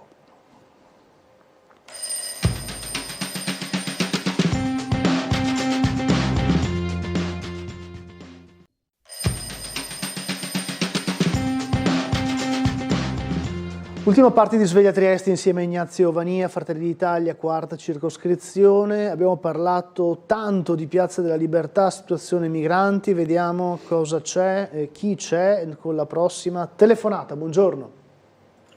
Buongiorno. Buongiorno, prego. Volevo delle informazioni riguardo alle vaccinazioni igieniche che stanno mettendo in atto su 5 allevamenti in Italia, qui al nord, nel Veneto e nel Mantovano. E quello che vorrei sapere, più che altro perché tanto non mi si lascia parlare più di tanto sull'argomento, è per quale motivo qualsiasi prodotto e sottoprodotto di questi allevamenti intensivi qua è vietato la vendita all'estero. Quindi questa vaccinazione igienica che viene fatta in questi 5 allevamenti sarà di consumo solo italiano. Grazie, rispondetemi perché veramente mi sembra che stiamo arrivando al delirio. Cioè, le conseguenze, visto che è una sperimentazione, si vedranno a lungo tempo, quindi si parla di 5-10 anni. Nel frattempo avremo dato merendine, tortine, pane, focacce, pizze, tutto quello che concerne con dentro sostanze che provengono da questi allevamenti. Io non ho parole. Per quale motivo è vietata l'esportazione? È chiaro che questo significa che siamo di nuovo un popolo sottoposto a una sperimentazione? Grazie.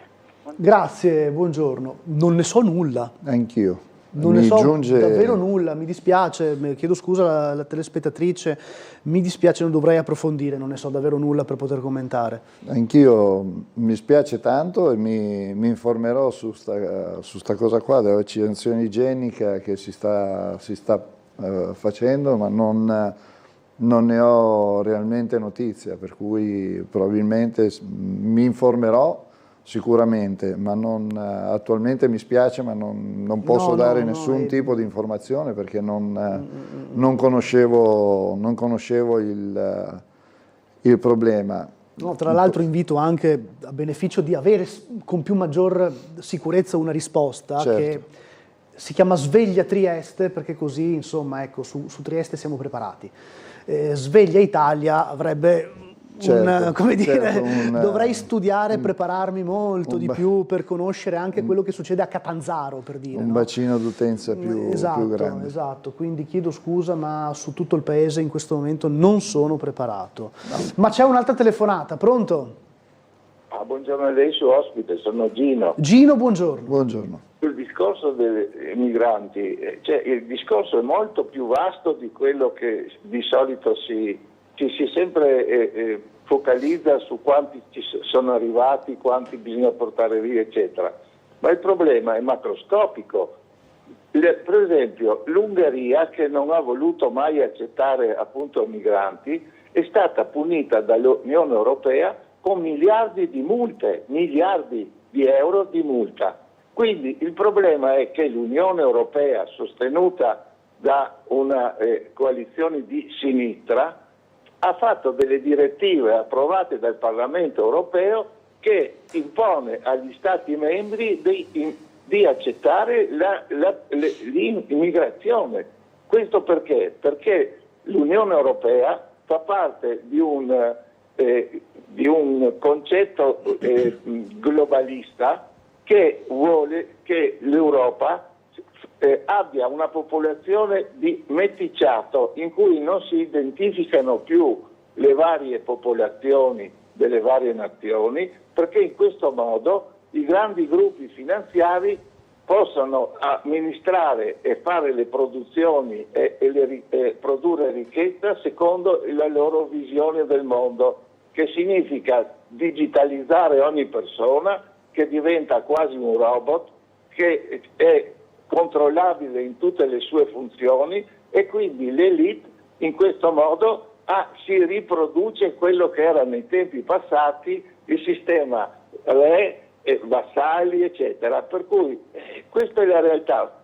Fintanto questo non si riesce a distruggere, andrà avanti nel tempo. Ricordiamo che l'immigrazione è iniziata dopo che la Francia e gli Stati Uniti hanno bombardato la Libia e hanno fatto fuori il signor Gheddafi, il quale era quello che voleva fare una moneta unica per l'Africa, che andava contro gli interessi francesi del franco che viene stampato e dato a 15 paesi nordafricani, di cui la Francia ricava un sacco di soldi, che fa diminuire il suo debito pubblico. Questo è un discorso generale, per cui l'Italia sta subendo questa politica, e fin tanto che non viene cambiata non si sa come uscire. Grazie e buongiorno. Grazie Gino, buongiorno. Prego Vania. In realtà sì, si vola alto con una macropolitica. In realtà parte di quello che dice il signor Gino è realtà, perché è realtà il fatto che la Francia stampi moneta per i paesi africani per avere un tornaconto economico. È vero anche che tutto quanto è scoppiato quando è stato eliminato Gheddafi, per cui ci sono un po' di visioni futuristiche e un po' di realtà storiche, per cui l'insieme delle cose porta sì che il fenomeno è difficile da arrestare, anche se nell'ultimo periodo, e questi sono i dati Istat, il fenomeno è calato del 40%, che sia la rotta balcanica o che sia la rotta che arrivi dal mare, perché si incomincia anche a livello europeo a arrivare sulle posizioni che sono sempre state quelle di Fratelli d'Italia, che noi accogliamo chi ha la necessità di essere accolto, per cui politici, rifugiati politici e gente che scappa da guerre reali, o comunque gente che tramite i canali predisposti venga la forza lavoro che venga a lavorare qui in Italia. E lo sbaglio che si fa da parte della sinistra è proprio questo: confondere i migranti che sono lì in Piazza della Libertà come possibile forza lavoro, perché sappiamo tutti che non può essere quella la forza lavoro, perché la forza lavoro ha altri canali, e dei canali ben istituzionalizzati che funzionano e che vengono aperti e chiusi in base alle necessità della nazione. Vania, lei va in monopattino? No, anzi non mi piace, ci andavo quando avevo 10 anni e non mi è mai piaciuta come pratica. Anche quando ero piccolo ci andavo, poi per tanto tempo snobbato e poi è tornato in auge, ma io andavo con quello elettrico, dovevi spingere sì, e poi sì, dovevi quelli, schiacciare nella rotella posteriore il freno, era un casino. Però era divertente a 10 anni, lo trovo un po' così, un po' sopra le righe attualmente, perché sono dei motorini veri e propri che... Adesso sempre meno gente ci sta andando in realtà. Allora è arrivata la prima multa a Trieste in questi giorni perché mancava la targa, esatto, la targa, adesso serve anche l'assicurazione, il casco, insomma. Da quando c'è la nuova normativa sono spariti i monopattini. È arrivata la prima multa che può andare dai 100 ai 400 euro, riducibile a 70 se pagata entro 5 giorni. È l'articolo che c'è oggi sul quotidiano Il Piccolo, che sono quegli articoli che interessano molto, perché sono anche molto nazional-popolari, cioè è un tema che tutti conoscono, quello del monopattino, che ha creato anche molto polemica, perché vedevamo sfrecciare questi mezzi che a volte corrono più di motorini, contromano, sui marciapiedi, così insomma, e c'era stato qualche incidente. Per l'amor del cielo nulla in contrario, ma giustamente andava normativizzata la cosa. Certo. Prima multa, questo è già un tema. Cosa ne pensa di questo cambio di mobilità in città, dove in realtà però a Trieste, a quanto pare, qui finisco, pare non abbia preso così tanto piede fin dall'inizio? Forse per le salite? Sì, no, rispetto ad altre città è effettivamente così, perché in altre città, io ricordo giri che ho fatto sia in città italiane che in giro per l'Europa, cioè trovavi i monopattini anche a noleggio, nel senso che avevi le postazioni dove prendere il renta bike, invece c'era il monopattino, lo prendevi, andavi in giro per le città e dopo li vedevi buttati nei posti più disparati. A Trieste non ha mai preso questa linea qua. È sempre stato un minoritario, perché comunque le persone che girano in monopattino sono sempre meno, perché appunto dopo la normativa secondo me giusta, perché quando tu ti ritrovi ad avere un minimo incidente anche con un monopattino che ben che vada, quelli che hanno il monopattino normale va a 30 all'ora, allora può creare dei danni anche importanti. Però ci sono monopattini, come dicevo prima, che hanno delle velocità che un motorino regolare non gli sta dietro. Non so cosa gli facciano, se le aumentano la potenza o meno. E questi qua logicamente devono essere comunque eliminati. Però il fatto che ci sia regolamentarizzata l'uso del monopattino è giusto, perché effettivamente veniva usato in tutti i modi, anche sbagliati, appunto in mezzo alla gente, in mezzo ai marciapiedi e ovunque adesso è diventato un mezzo che è vero che può andare sulle piste ciclabili o sulle piste pedonabili, però dovrebbe andare solo in quei posti là e non in mezzo alla gente, sfrecciare e andare via così senza nessun problema. Chiaro. Ritengo la normativa giusta. Mi spiace per chi ha preso la multa, perché no, vabbè, sì, certo. La multa, se c'è una regola bisogna seguirla, però effettivamente è giusto che sia regolamentarizzato. Una telefonata, pronto? Pronto? Mi sentite? La sentiamo, sì. Eccoci, buongiorno. Sì, buongiorno, un saluto a lei, alla redazione, gentile ospite e tutti quanti i telespettatori di Sveglia Trieste. Io volevo proporre, diciamo, una riflessione, però prima di proporla volevo fare una piccola correzione in base all'ultimo intervento del gentile ospite, della gentile persona che è intervenuta, diciamo, accusando che l'Unione Europea è dominata dal centro-sinistra. Allora volevo tranquillizzarlo, perché il centro-sinistra, e questa è una cosa notoria, basta cercarla, si trova, non è, diciamo, un dominante, è semplicemente la longa manus di forze, e con tanto di nome e cognome, diciamo, di forze finanziarie che, diciamo, sull'Italia hanno un progetto di ordine economico a loro favore e a nostro favore. Utilizzano il canale, diciamo, dell'Unione Europea, perché, diciamo, in fatto di corruzione, poi avendo la von der Leyen che, diciamo, è asservita a questi poteri. Voglio ricordare che, ad esempio, Google ha oltre 3.000, diciamo, lobbisti in seno, diciamo, all'Unione Europea. Immaginatevi voi, diciamo, cosa queste menti corrotte possono partorire. Però non di meno, diciamo, il centrodestra sia intonso, perché possiamo affermare così che il centrosinistra, diciamo, riceve soldi dalle forze internazionali che hanno interessi in questo campo. Il centrodestra si sono un po' spartiti la torta, diciamo, utilizzano, diciamo, ricevono i soldi, virgolettato, da parte, diciamo, di forze che promuovono la guerra. Se noi vediamo un po' le politiche attuali, vediamo che il centro-sinistra non parla più che tanto di come parlava prima degli extracomunitari, perché ha capito che non rende.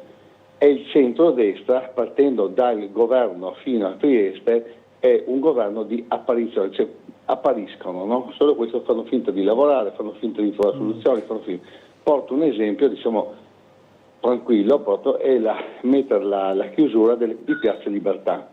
Allora, Piazza Libertà viene presentata come la chiusura di Piazza Libertà con recinto, viene presentata come una soluzione di quelli roboanti che troveranno una soluzione. No, nella realtà dei fatti semplicemente non è che la delinquenza che gira in Piazza Libertà dica mannaggia, quasi hanno chiuso la piazza, andiamo tutti a casa. Semplicemente si sposteranno in Piazza Vittorio Veneto, dietro le poste, Chiesa Luterana o in qualche altra via, e questo nel tempo. Io invito chiaramente di parlare anche con le forze dell'ordine, e questo andrà a finire che, se avendo come epicentro Piazza Libertà si può, diciamo, mantenere la situazione sotto controllo, loro semplicemente spostandosi perderemo il controllo su quello che fanno. E questo è un dato di fatto, basta vedere anche nelle altre città.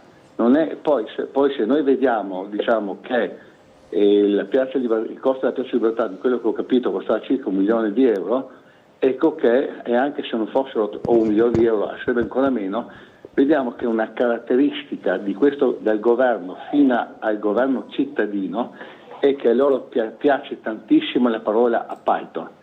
Difatti, se noi andiamo a scavare un po' a fondo tutte, diciamo, le magagne che ha questo governo, vediamo che la vituperata, diciamo, magistratura che si scala incontro nelle file, diciamo, degli inquisiti, indagati, condannati, eccetera, eccetera, troviamo sempre soliti nomi, Fratelli d'Italia, Lega, eccetera, eccetera, eccetera. Pertanto, questa situazione se ne frega della popolazione, è solo una questione di soldi e di sfere di influenza e di guadagno. Tutto il resto sono solo, diciamo, apparire e basta. Grazie, buongiorno. Grazie, buongiorno. Prego, Vania. Il fatto allora, la definiamo fantapolitica, non saprei, nel senso che il fatto di dire che la sinistra faccia carico dei migranti ed è in realtà è uno stato di fatto, perché sono comunque gli unici che stanno appoggiando in tutti i modi questo filone qua. Dire che la destra prende i soldi dai signori della guerra, non darei proprio questa definizione, non la darei perché è chiara anche la situazione dove ci è stato chiesto anche di intervenire all'interno del Golfo Persico da Trump, e tutti hanno detto che avendo la Meloni dichiarato che non si entrava in guerra e saremmo entrati nel Golfo Persico solo a guerra finita, e la dichiarazione esplicita del fatto che noi non c'entriamo nulla con la guerra, cioè noi non vogliamo assolutamente nessuna guerra. E il fatto di mandare nel Golfo di Hormuz le sminamine, sì, però sempre a guerra finita. Cioè, i passi che si stanno facendo e il fatto che si stia investendo anche sulla difesa è un discorso che secondo me è giusto da fare, ma non perché siamo per la guerra, ma perché dobbiamo investire sulla nostra difesa. La difesa vuol dire la nostra tranquillità e la nostra sicurezza all'interno di casa nostra. Per quanto si tratta di far vedere, di apparire, tutti i politici, che siano di destra o di sinistra, vogliono apparire non perché vogliono apparire, ma perché vogliono portare effettivamente dei fatti concreti all'attenzione delle persone. Il fatto di chiudere Piazza della Libertà, di recintarla, non risolve il problema perché si sposterà. Sì, non è una soluzione e lo sanno tutti. Si investe 1.200.000 euro per chiudere Piazza della Libertà, si investe 1.200.000 euro perché comunque Piazza della Libertà ha bisogno di essere ripulita, perché dicevo prima è il primo sbarco delle persone che arrivano a Trieste. Non è la soluzione? No, ma è un chiaro segno della volontà di governare quell'angolo della città. Si sposteranno da altre parti? Sì, si prenderanno altri riferimenti, cominceranno ad essere spostate in altre città le persone che devono essere spostate in altre città, si farà attenzione, è un governare senza la volontà di dire spostiamo il problema. Se si parla di spostare il problema è perché c'è la volontà di spostare il problema da parte delle associazioni in modo da portare il problema da un'altra parte. Oltre a questo bisogna dire che appunto anche le forze di opposizione all'interno del nostro comune hanno, anche nella nostra circoscrizione, si sono presentati con un'interrogazione dove si parla di architettura ostile, mancanza di assistenza, ci sono 1000 cose che vanno contro a questo praticamente richiudere Piazza della Libertà. Non si vuole chiudere tutta Trieste, si vuole chiudere Piazza della Libertà perché Piazza della Libertà è comunque un segnale che si dà alle persone che si sta governando e ci si vuole riappropriare di una parte della città importante, dove le persone arrivano e vedono il biglietto d'entrata della nostra città. Per cui quella piazza è giusto che sia ridata ai cittadini triestini, e quando si dice che il comune non sta facendo nulla per poter risolvere il problema, anzi anche a livello regionale viene detto che la sinistra vuole fare dei centri di accoglienza nuova, vuole investire più soldi, vuole fare tutto, però non dice ai cittadini di Trieste, ai cittadini triestini, dove li vuole fare, in che posto li vuole fare. dica chiaramente ai cittadini se vuole farla a San Giacomo, se vuole farla a Valmaura, se vuole farla a San Giovanni. Non dicono mai dove lo vuol fare, per cui alla fine è facile dare delle indicazioni di fate, però effettivamente non danno mai una soluzione. Va bene, allora c'è un'ultima telefonata, riusciamo a sentire dal volo, poi andiamo in pubblicità. Pronto? Pronto, buongiorno. Buongiorno. Per la e anche il Vania. Grazie, buongiorno. Chi è che governa in Italia? Avete avuto i voti, anzi abbiamo avuto i voti perché io sono della Lega. Abbiamo avuto i voti e non governiamo perché non bisogna titillare quelli della sinistra. Ma come? Un capofamiglia fa le cose anche se un figlio non dice di no. Possibile che non si posa? Lei mi dice il 40% è stato non ci sono più 40% di emigrati, ma esiste già il 60% che arrivano qua a flotte. Cosa ci vuole? Il barco, il coso navale, perché non lo fa il blocco navale? Che tutto lì che ci danno questi extracomunitari che arrivano, ci danno dei problemi enormi e noi non abbiamo soldi per mantenere i nostri vecchi, i nostri anziani, i nostri bimbi, per mantenere questi qui a 1.050 euro al mese. Ma possibile che non si veda questo qui? Possibile? La Sisini ha mandato a casa, ha mandato via quello che gli aveva promesso di tagliare la gola, l'ha mandato via. Perché le guardie, la polizia manda questi che arresta, li manda dal giudice, li mandasse via subito, non dobbiamo passare dal giudice, che il giudice è un buonista, è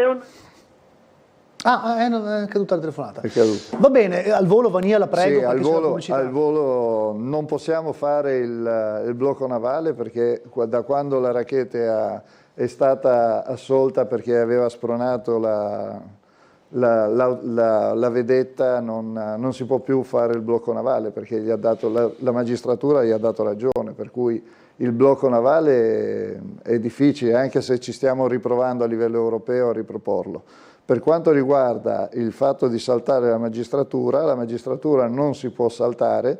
Abbiamo fatto un referendum dove la magistratura l'ha politicizzato, per cui è stato evidentemente praticamente bocciato e non possiamo perché la magistratura viviamo in democrazia ed è una parte della nostra democrazia, per cui non possiamo fare i poliziotti di prendere e mandare via chiunque. Questo è quello che stiamo facendo, si sta facendo, è vero che tolto il 40 resta il 60, però intanto è stato tolto il 40, poi dopo per il 60 vedremo di diminuirlo il più possibile. Grazie Ignazio Vania, Fratelli d'Italia, grazie, buona giornata e buon lavoro. Grazie a voi per l'ospitalità e grazie ai telespettatori che ci hanno trattenuto. Bene, ci rivediamo fra poco dopo la pausa pubblicitaria.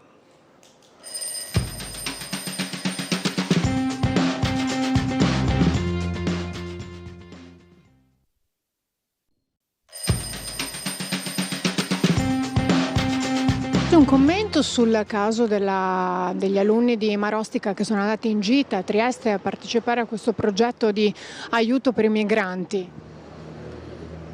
Non l'ho seguito, ho solo sentito le motivazioni di uno degli educatori che riteneva che non si possa definire qualcuno clandestino.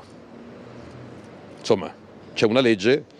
Quindi è bello educare i bambini alla curiosità, al rispetto di ogni essere umano, però si entra e si rimane in Italia se si ha il diritto di farlo, perché un conto è l'immigrazione positiva, regolare, e Mestre ne è un esempio, un conto è l'abuso, il caos, l'anarchia, l'illegalità, la clandestinità, che i nostri figli vengano educati all'illegalità non mi sembra una cosa intelligente da fare. Questo prescinde da questioni religiose, culturali, etniche. Ci sono delle leggi, chi non rispetta delle leggi non ha il diritto di rimanere in Italia, appunto.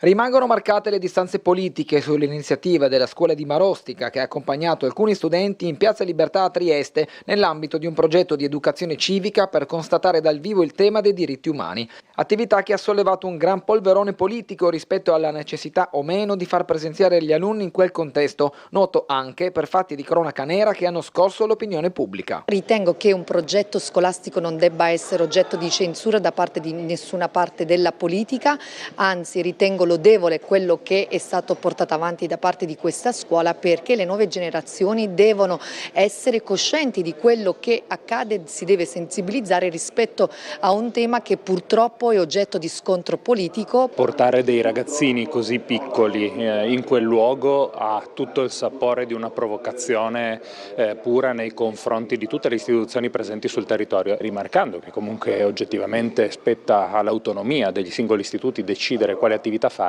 Mi domando però se le famiglie di quei bambini siano state avvisate per esempio del fatto che quello non è semplicemente il luogo della solidarietà, ma è il luogo dove semplicemente qualche giorno prima, qualche ora prima era avvenuto un accoltellamento con dei contorni poco chiari. Non trovo ci sia nulla di riprovevole nel voler far conoscere ai bambini e ai ragazzi anche le situazioni di difficoltà con cui si fa quotidianamente i conti, le situazioni di sofferenza. Certe sparate come quella di preannunciare verifiche collegali rispetto a ipotesi di reato chiaramente inesistenti fanno parte di quei clamori di cui non abbiamo assolutamente bisogno. Proprio in Piazza Libertà, di fronte ai professionisti dell'accoglienza, molto strabici, non hanno visto che dall'altra parte della piazza c'era un italiano a terra che stava gemendo nell'indifferenza generale. Però era un italiano, 64 anni, nato in via Baiamonti, figlio di esuli, orfano da bambino in orfanotrofio, una vita disgraziata, vedovo. È una anomalia vedere un italiano che sta male ed è fuori dal circuito dei professionisti dell'accoglienza, quando dall'altra parte abbiamo convegni, fotografi, scuole e quant'altro. Ecco, questa grossa differenza fra persone disgraziate di serie A e disgraziati di serie B solo perché parlano dialetto triestino, che forse non viene capito nei circoli radical chic dell'italiano forbito. Va bene, eccoci con Diego Moretti, Partito Democratico in Consiglio regionale, ben trovato. Buongiorno, grazie, buongiorno ai telespettatori. Un commento anche da parte sua su questa vicenda che sta facendo discutere addirittura a livello neanche più del nord-est ma nazionale della scuola di Marostica. Guardi, da non triestino ma che vive la città, insomma, frequentandola per lavoro, dico che uno, la scuola è autonoma e se gli insegnanti hanno ritenuto di far fare ai ragazzi questa esperienza non ci vedo nulla di condannabile e di riprovevole. Dall'altro però, come spesso accade su questi e su altri temi, si vuole sempre strumentalizzare a livello politico. Insomma, la questione, tant'è che nelle dichiarazioni che abbiamo sentito adesso mi sento di dire due cose rispetto soprattutto agli interventi del ministro Salvini, che portava l'esempio di Mestre come esempio di immigrazione regolare e quindi da gestire, e l'ultimo esempio che ha fatto l'assessore Scocimaro su quella persona di 64 anni, quell'italiano, quella persona io direi, perché poi il problema è che l'indifferenza, ahimè, su quest'ultimo episodio riguarda tutti, non solo l'italiano o lo straniero. Siamo una società sempre più egoista. Nella drammaticità la vicenda di Modena invece ci ha insegnato che italiani e stranieri hanno disarmato quella persona che ha compiuto quella strage, diciamo quell'atto orribile che credo ha lasciato tutti noi esterrefatto. E rispetto alle dichiarazioni del ministro Salvini dico solo che Salvini dimentica che a Monfalcone c'è una situazione molto simile a quella di Mestre e di Marghera in particolare, quindi legata alla presenza di tanti stranieri che lavorano nel cantiere navale, che però allora, se è conseguente a quello che dice, dovrebbe dire al sindaco di Monfalcone e alla giunta di Monfalcone che appunto i problemi vanno gestiti e non si fanno finta che non ci siano e quindi non si affrontano. Quindi se Salvini avesse un minimo di coerenza, cosa che non ha, dovrebbe dire al sindaco di Monfalcone Fasan e a Anna Cisint che il tema degli stranieri a Monfalcone e di chi lavora in Fincantieri va affrontato. Allora, prima di andare in pubblicità le chiedo un commento anche su questo. Leggo dalla pagina del Piccolo sul Monfalconese: compensazioni ridotte, Legambiente, critiche, i democratici attaccano il rione Enel, si riunirà.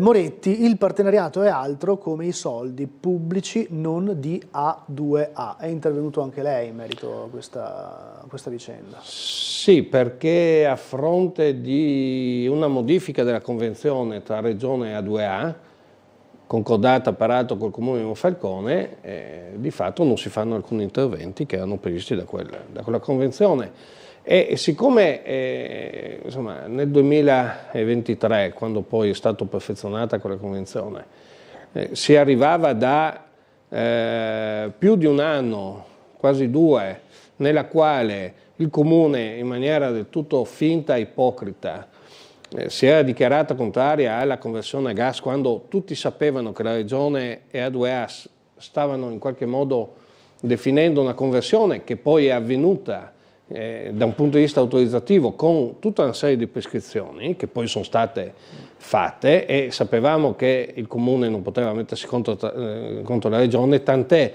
che in tutte le conferenze di servizi il voto del Comune di Monfalcone è sempre stato favorevole. Questo ha fatto primo perdere 2 anni, per cui magari c'era subito la dismissione e si iniziava a fare tutti i lavori di bonifica, di smantellamento, come sta avvenendo adesso. Secondo, A2A comunque era disposta, e l'aveva detto pubblicamente, a investire per misure compensative. È chiaro che oggi parliamo di misure compensative minori, parliamo di una ipotesi futura di idrogeno che è tutta da vedere, perché ad oggi l'autorizzazione non prevede il misto gas-idrogeno, questo deve essere conosciuto dai telespettatori e deve essere saputo. E terzo, abbiamo un'ipotesi che il Comune in qualche maniera ha concordato con la Regione, per cui ci potrà essere sull'area un partenariato pubblico-privato. Peccato che nella convenzione i soldi erano privati, quindi di A2A. Nel partenariato ci sono anche soldi pubblici, cioè di tutti i cittadini del Friuli Venezia Giulia, che con le loro tasse concorrono alle entrate della Regione. Prima sentiamo la telefonata, poi andiamo in pubblicità. Pronto?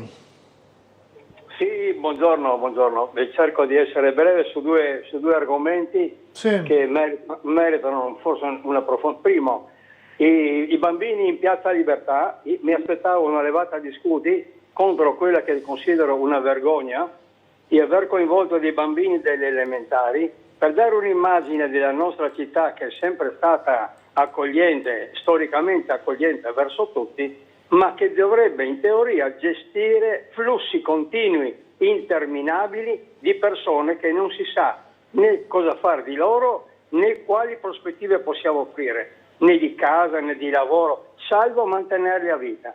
Abbiamo voluto dare, con una brava maestra di Marostica, un'immagine di Trieste che non è la nostra, per cui quei bambini diranno: ho visto Trieste, uno schifo, poveri uomini abbandonati. Questa è la prima cosa, ma non mi aspetto grandi cose dal suo ospite.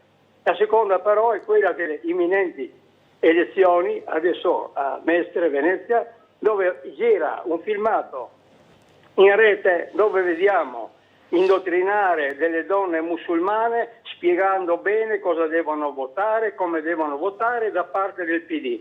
Il PD pensa di avere una stampella di voto nei musulmani, non si rende conto che appena diventeranno più forti, si stanno già facendo il loro partito, il PD verrà fagocitato e comanderà l'Islam e non comanderà il PD in quel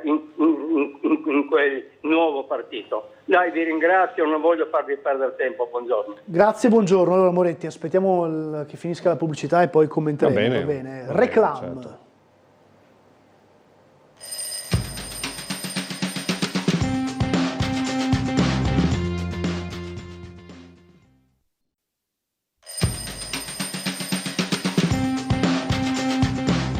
Eccoci qua di nuovo insieme a Diego Moretti, Partito Democratico. Abbiamo sentito anche l'ultima telefonata, sempre sul caso. Sì, sì. No, guardi, siamo sempre là. Il telespettatore ovviamente ha una sua idea della scelta di questa scuola di Marostica di far vedere, ma credo che Trieste non ha quell'immagine lì.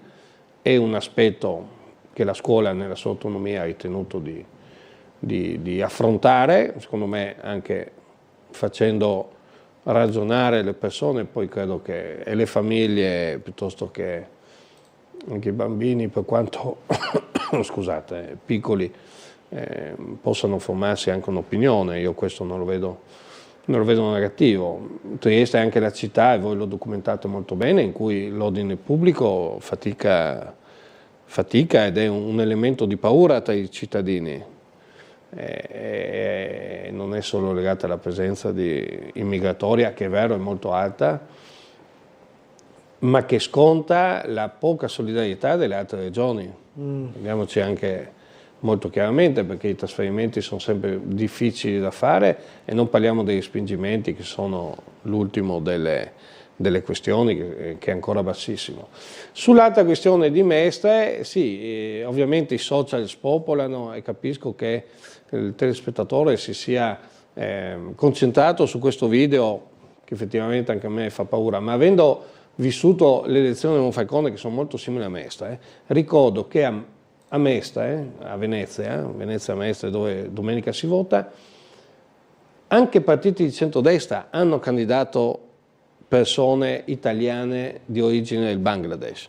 L'ha candidato la Lega, credo 2, l'ha candidato Fratelli d'Italia, e le hanno candidate anche le forze del centrodestra, diciamo di centro.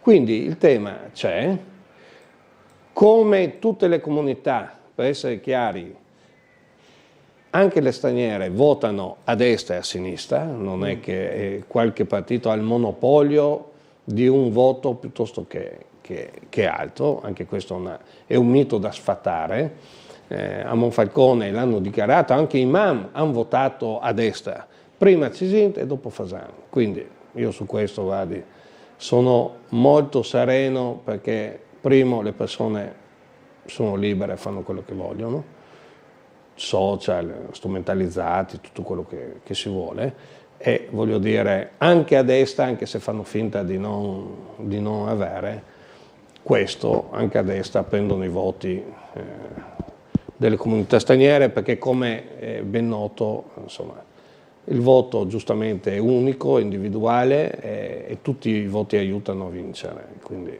anche a destra, come candidano italiani di origine bengalese, così prendono anche i voti degli italiani di origine bengalese che possono votare, perché poi bisogna anche ricordare che possono votare solo i cittadini italiani, che sono una minima parte rispetto a quelli presenti per lavoro, che stanno oggi lavorando a Monfalcone piuttosto che a Mestre e a Marghera.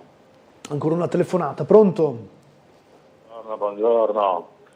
Ma allora, Buongiorno. prima roba che dico è Franco, prima roba che dico è che ormai la vacca di scampata è già da tempo, no?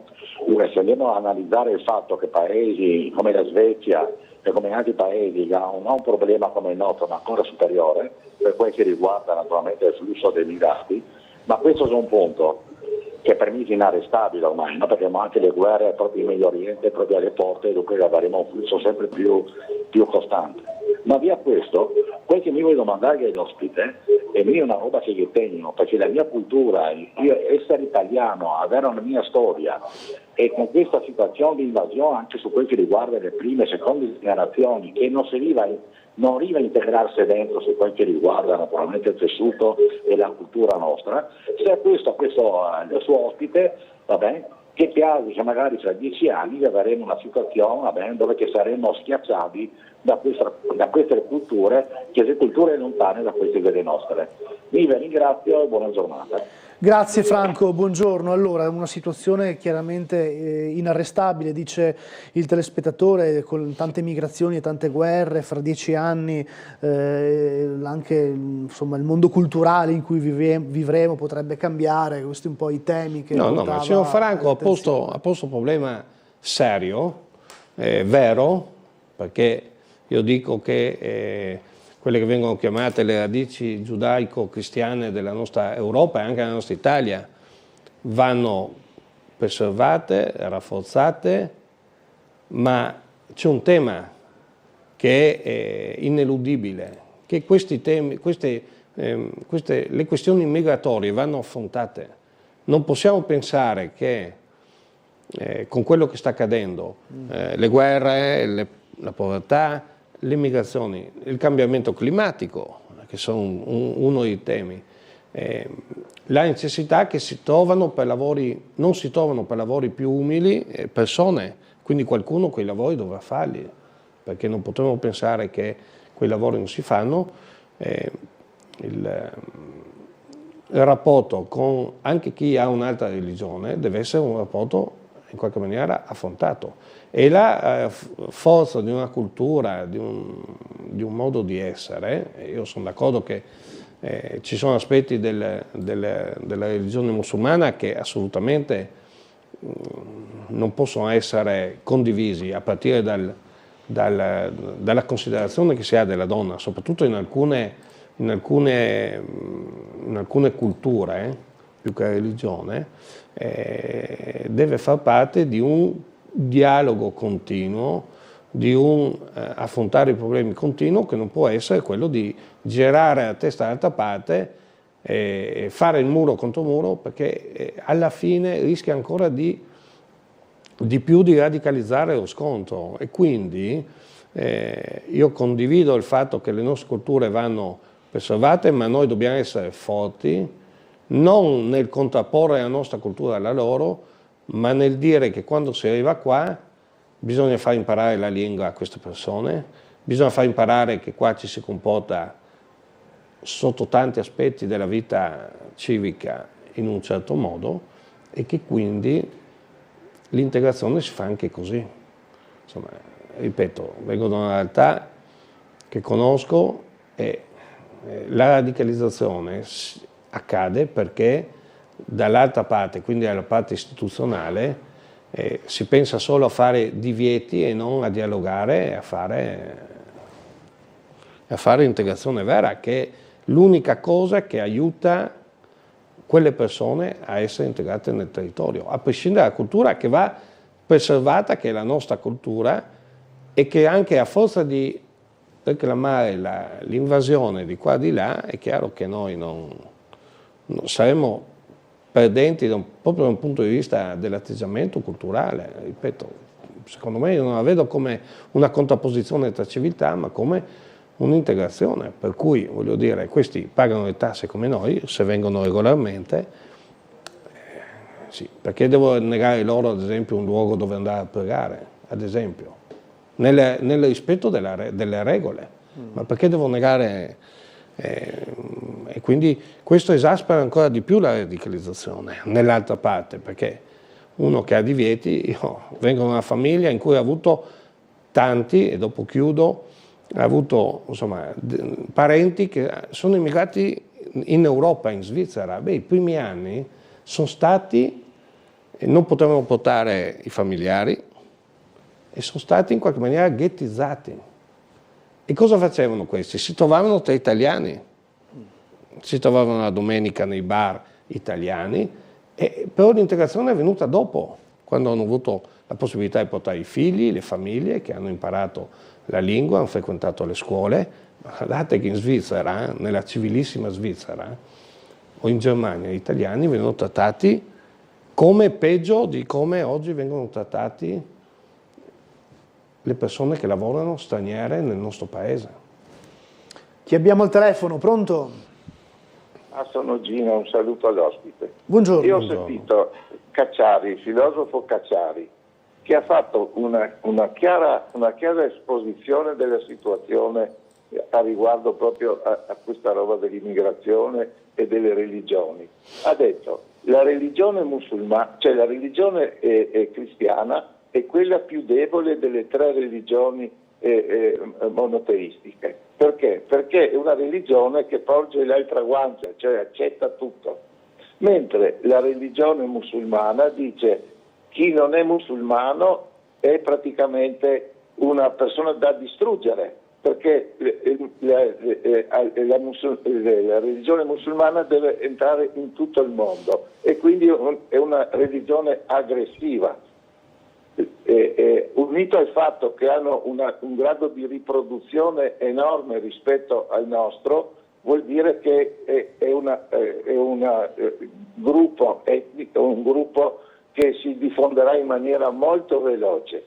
Poi c'è la terza religione, che è quella appunto ebraica, in cui però c'è il concetto di dire: io che sono ebreo sono il padrone del mondo perché Dio mi ha imposto questo mio ruolo, per cui posso fare quello che voglio perché io devo raggiungere a avere il possesso di tutto il mondo, ed è quello che sta succedendo nel Medio Oriente, la grande Israele, eccetera, no? Per cui il problema dell'immigrazione non è un problema, è che arriveremo al punto che non esisteremo più come popoli europei. Sarà tutto un discorso arabo oppure meticciato. Allora il problema non è accettare, è costruire qualcosa per avere una vita futura. Probabilmente dovremmo produrre di meno, avere meno PIL, fare qualcosa di diverso. Ma se continuiamo su sta strada siamo finiti. Grazie, buongiorno. Grazie, buongiorno. Prego Moretti. Oddio, questo quadro è così, anche di futuro negativo, non so se sarà così. Rispetto all'analisi del professor Cacciari, che in qualche maniera l'ascoltatore, insomma, il telespettatore ha espresso, insomma, è vero che la religione cattolica, tra virgolette, è la più debole per come ha sempre, voglio dire, soprattutto negli ultimi tempi, come sua di cultura, tratta il dialogo interreligioso. Ricordo però che insomma, le crociate le hanno fatto i cristiani, insomma, non l'hanno fatto altri. Però su questo chiedo, siamo i più deboli perché siamo anche i più secolarizzati, perché quindi quanti di noi che si dichiarano cristiani frequentano le messe la domenica? Quanti di noi vivono il Vangelo secondo quelle che sono le indicazioni, che tutti noi battezzati siamo cristiani, quindi voglio dire, dobbiamo in qualche maniera essere attenti a questo. C'è anche un problema di secolarizzazione che le nostre società vivono e che quindi in qualche maniera influiscono anche sul tema. Poi il discorso filosofico delle tre religioni, come insomma il telespettatore ha detto, è vero, abbiamo visto e vediamo che quotidianamente a Gerusalemme i cristiani vengono così aggrediti, repressi da ebrei ortodossi, ultra-ortodossi. Quindi il tema è banale, no? Non è così banale, è complesso. Come tale va affrontato, però culturalmente, ripeto quello che ho detto prima, se noi siamo remissivi, continuiamo ogni volta a dire che siamo oggetto di invasione, è chiaro che ed evitiamo di affrontare la questione, secondo me siamo culturalmente perdenti, al di là del fatto che, insomma, è vero, c'è anche un tema di calo demografico, insomma, ci sono situazioni complesse, ma laddove il benessere aumenta, il problema del calo demografico è comune a tutti. L'indice di fecondità anche degli stranieri residenti in Italia è in calo da qualche anno, proprio credo anche per una questione culturale, quindi la questione va affrontata in maniera complessa, complessiva perché è un tema complesso e che però deve trovare le istituzioni pronte al confronto, al dialogo.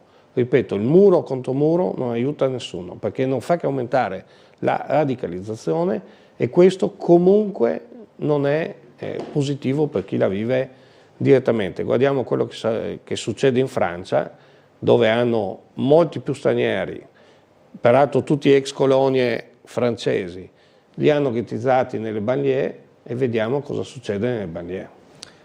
Allora, prima di andare in pubblicità ci vediamo, perché è pronto il servizio, sul basket. Doppio episodio inquietante da ricordare a margine della gara 3 di playoff persa dalla Pallacanestro Trieste contro Germani Brescia. Il presidente bianconero Paul Matjasic, che a fronte delle voci sullo spostamento di titolo sportivo viene al Palasport ma si nasconde nel tunnel con la scorta, e le luci del Palarubini, che per il secondo anno consecutivo fanno le bizze rischiando di far perdere quindi la partita a tavolino alla squadra di Taccetti. C'è il pezzo a firma di Marco Stabile che noi adesso vediamo. Il nascondino del presidente e la luce che viene e che va. No, non è una strofa inedita del Trande Opcina, ma sul fatto che anche al Pala Trieste vadano in scena momenti di ironia tragicomica non c'è alcun dubbio. Si inizia con la curva nord che entra in scena dopo l'inno nazionale con il primo striscione. Attraversi l'oceano ma non entri, con questa città che cosa c'entri? Messaggio diretto a Paul Matjasic nel pomeriggio, ripreso dalle nostre telecamere al suo ingresso in regione per l'incontro con il governatore Fedriga e poi apparentemente assente a Palazzo. Ecco appunto, apparentemente, perché guardando meglio, eccolo apparire nel tunnel che collega campo a spogliatoi, attorniato da bodyguard e uomini della Digos. Un passo avanti e poi marcia indietro, azione dopo azione, per non farsi notare. Ma quando le prime foto iniziano a circolare via social, ecco il secondo striscione dei tifosi. Ah ok, sei entrato, così nascosto non ti avevamo notato. Basterebbe questa scena da comiche, che però non fa ridere davvero nessuno, a colorare di sconforto la serata. E invece non basta. 1 minuto e 20 secondi dopo l'inizio del quarto, metà dei riflettori del Palasport si spengono e la partita viene sospesa. Proprio l'anno scorso, durante la serie con Brescia, una partita decisiva, si spense l'illuminazione in campo. Quest'anno nel quarto decisivo si spegne l'illuminazione nella parte destra del parquet. No, ma non era successo anche l'anno scorso? Sì. Ma proprio nella serie di playoff con Brescia? Sì. Ma non erano stati fatti degli accurati lavori di adeguamento alla cabina elettrica? Ancora sì. Fortunatamente le luci pian pianino si riaccendono, la partita riprende dopo una ventina di minuti, mezz'ora, e si conclude regolarmente. Resta da chiedersi sul futuro della Pallacanestro Trieste: ci sarà davvero luce in fondo al tunnel? Insomma, non sta vivendo il mondo cestistico triestino, non sta vivendo un bel periodo Moretti. Non solo quello cestistico, purtroppo, ma anche quello della Triestina, insomma, calcistico. Non è sicuramente un bel momento. Peccato, perché un pubblico come quello del basket non ha uguali in Italia in rapporto alla popolazione, insomma, alla squadra. Credo solo Bologna sia superiore a Milano. Bologna ha una tradizione, ha 2 squadre in Serie A, una in A1, una in A2, ma insomma il pubblico che quest'anno ha frequentato il Palarubini è stato tantissimo, appassionato, competente, ed è un peccato che, insomma, ahimè, insomma, c'è stata questa proprietà che alla fine ha pensato solo di trasferire il titolo ed andare magari a Roma a monetizzare e quant'altro, quindi davvero la città non merita questo, ecco. Allora c'è l'ultima pubblicità, la mandiamo e poi torniamo per l'ultima parte con Diego Moretti, Partito Democratico, a fra poco.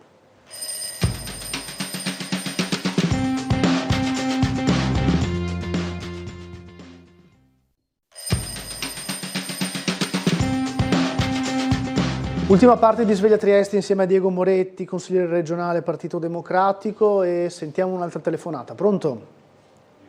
Sì, ecco qua, chiedo scusa, sono Vladi di nuovo, mi ripropongo perché ho sentito molte inesattezze e molte omissioni. Ho sentito parlare di radici giudaico-cristiane, quelle che l'Europa ha rifiutato di mettere nero su bianco quando gli è stata richiesta di dire l'Europa ha delle radici giudaico-cristiane. No, non l'ha fatto, non l'ha messo.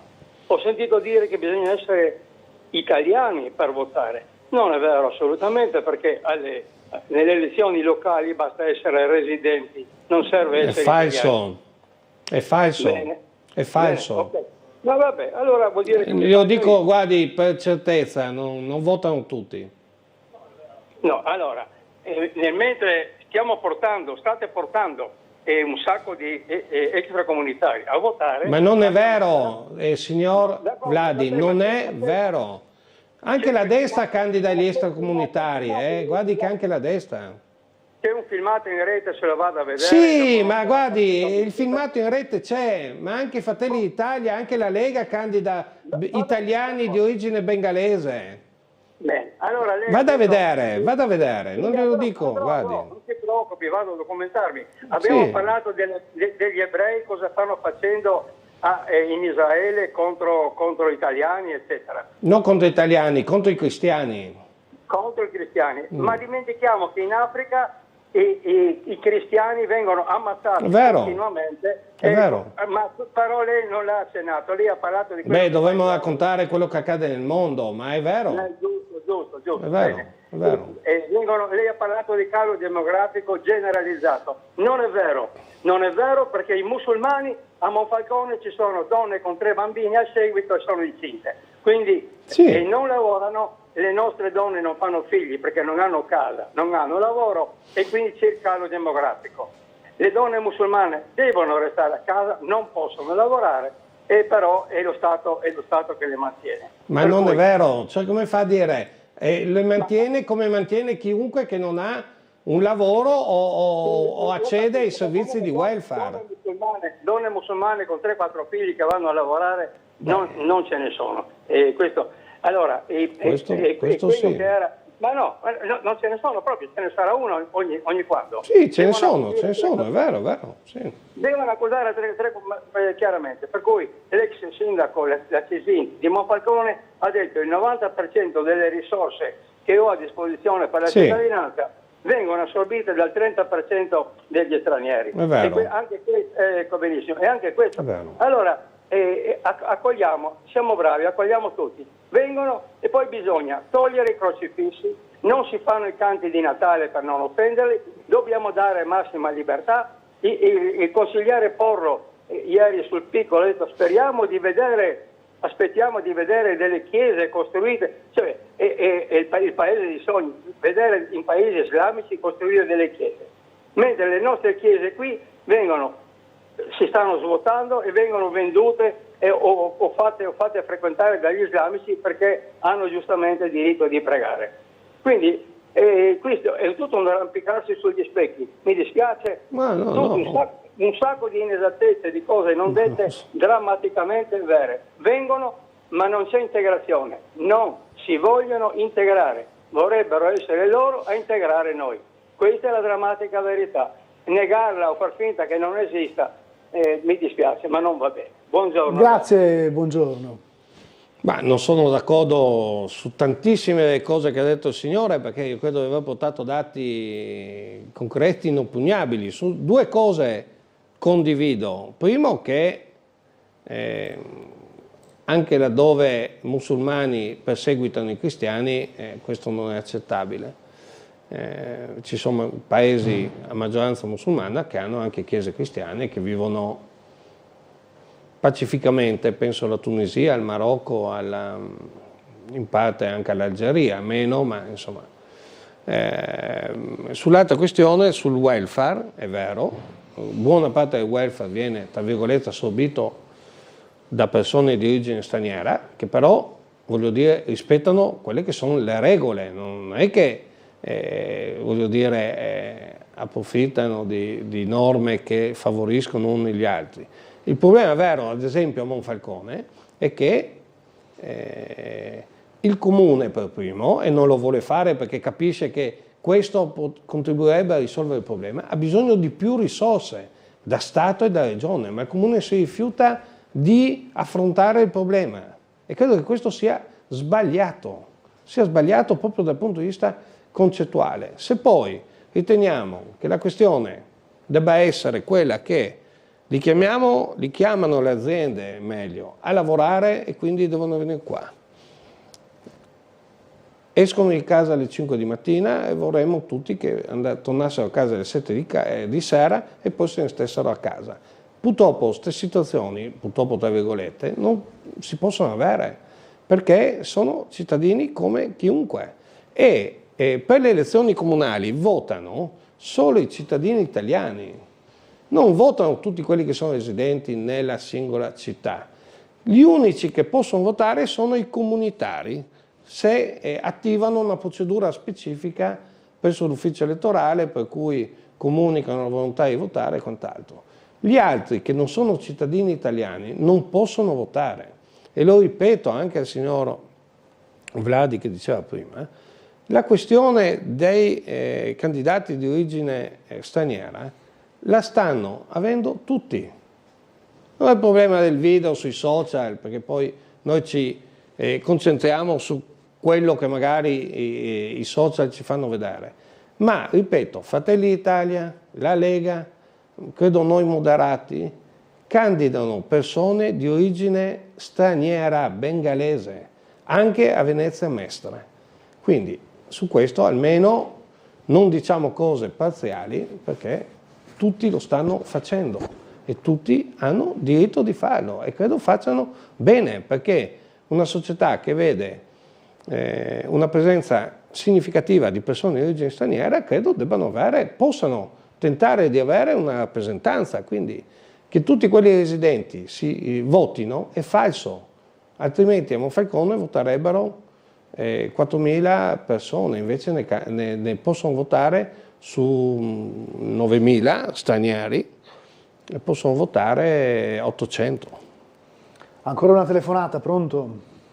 Sì, buongiorno a lei e al suo ospite Franco. Franco, buongiorno. C'è una sentenza in Francia che potete anche verificare su internet per una condanna per 216.000, ripeto 216.000 abusi sessuali su minori fatti dalla Chiesa Cattolica.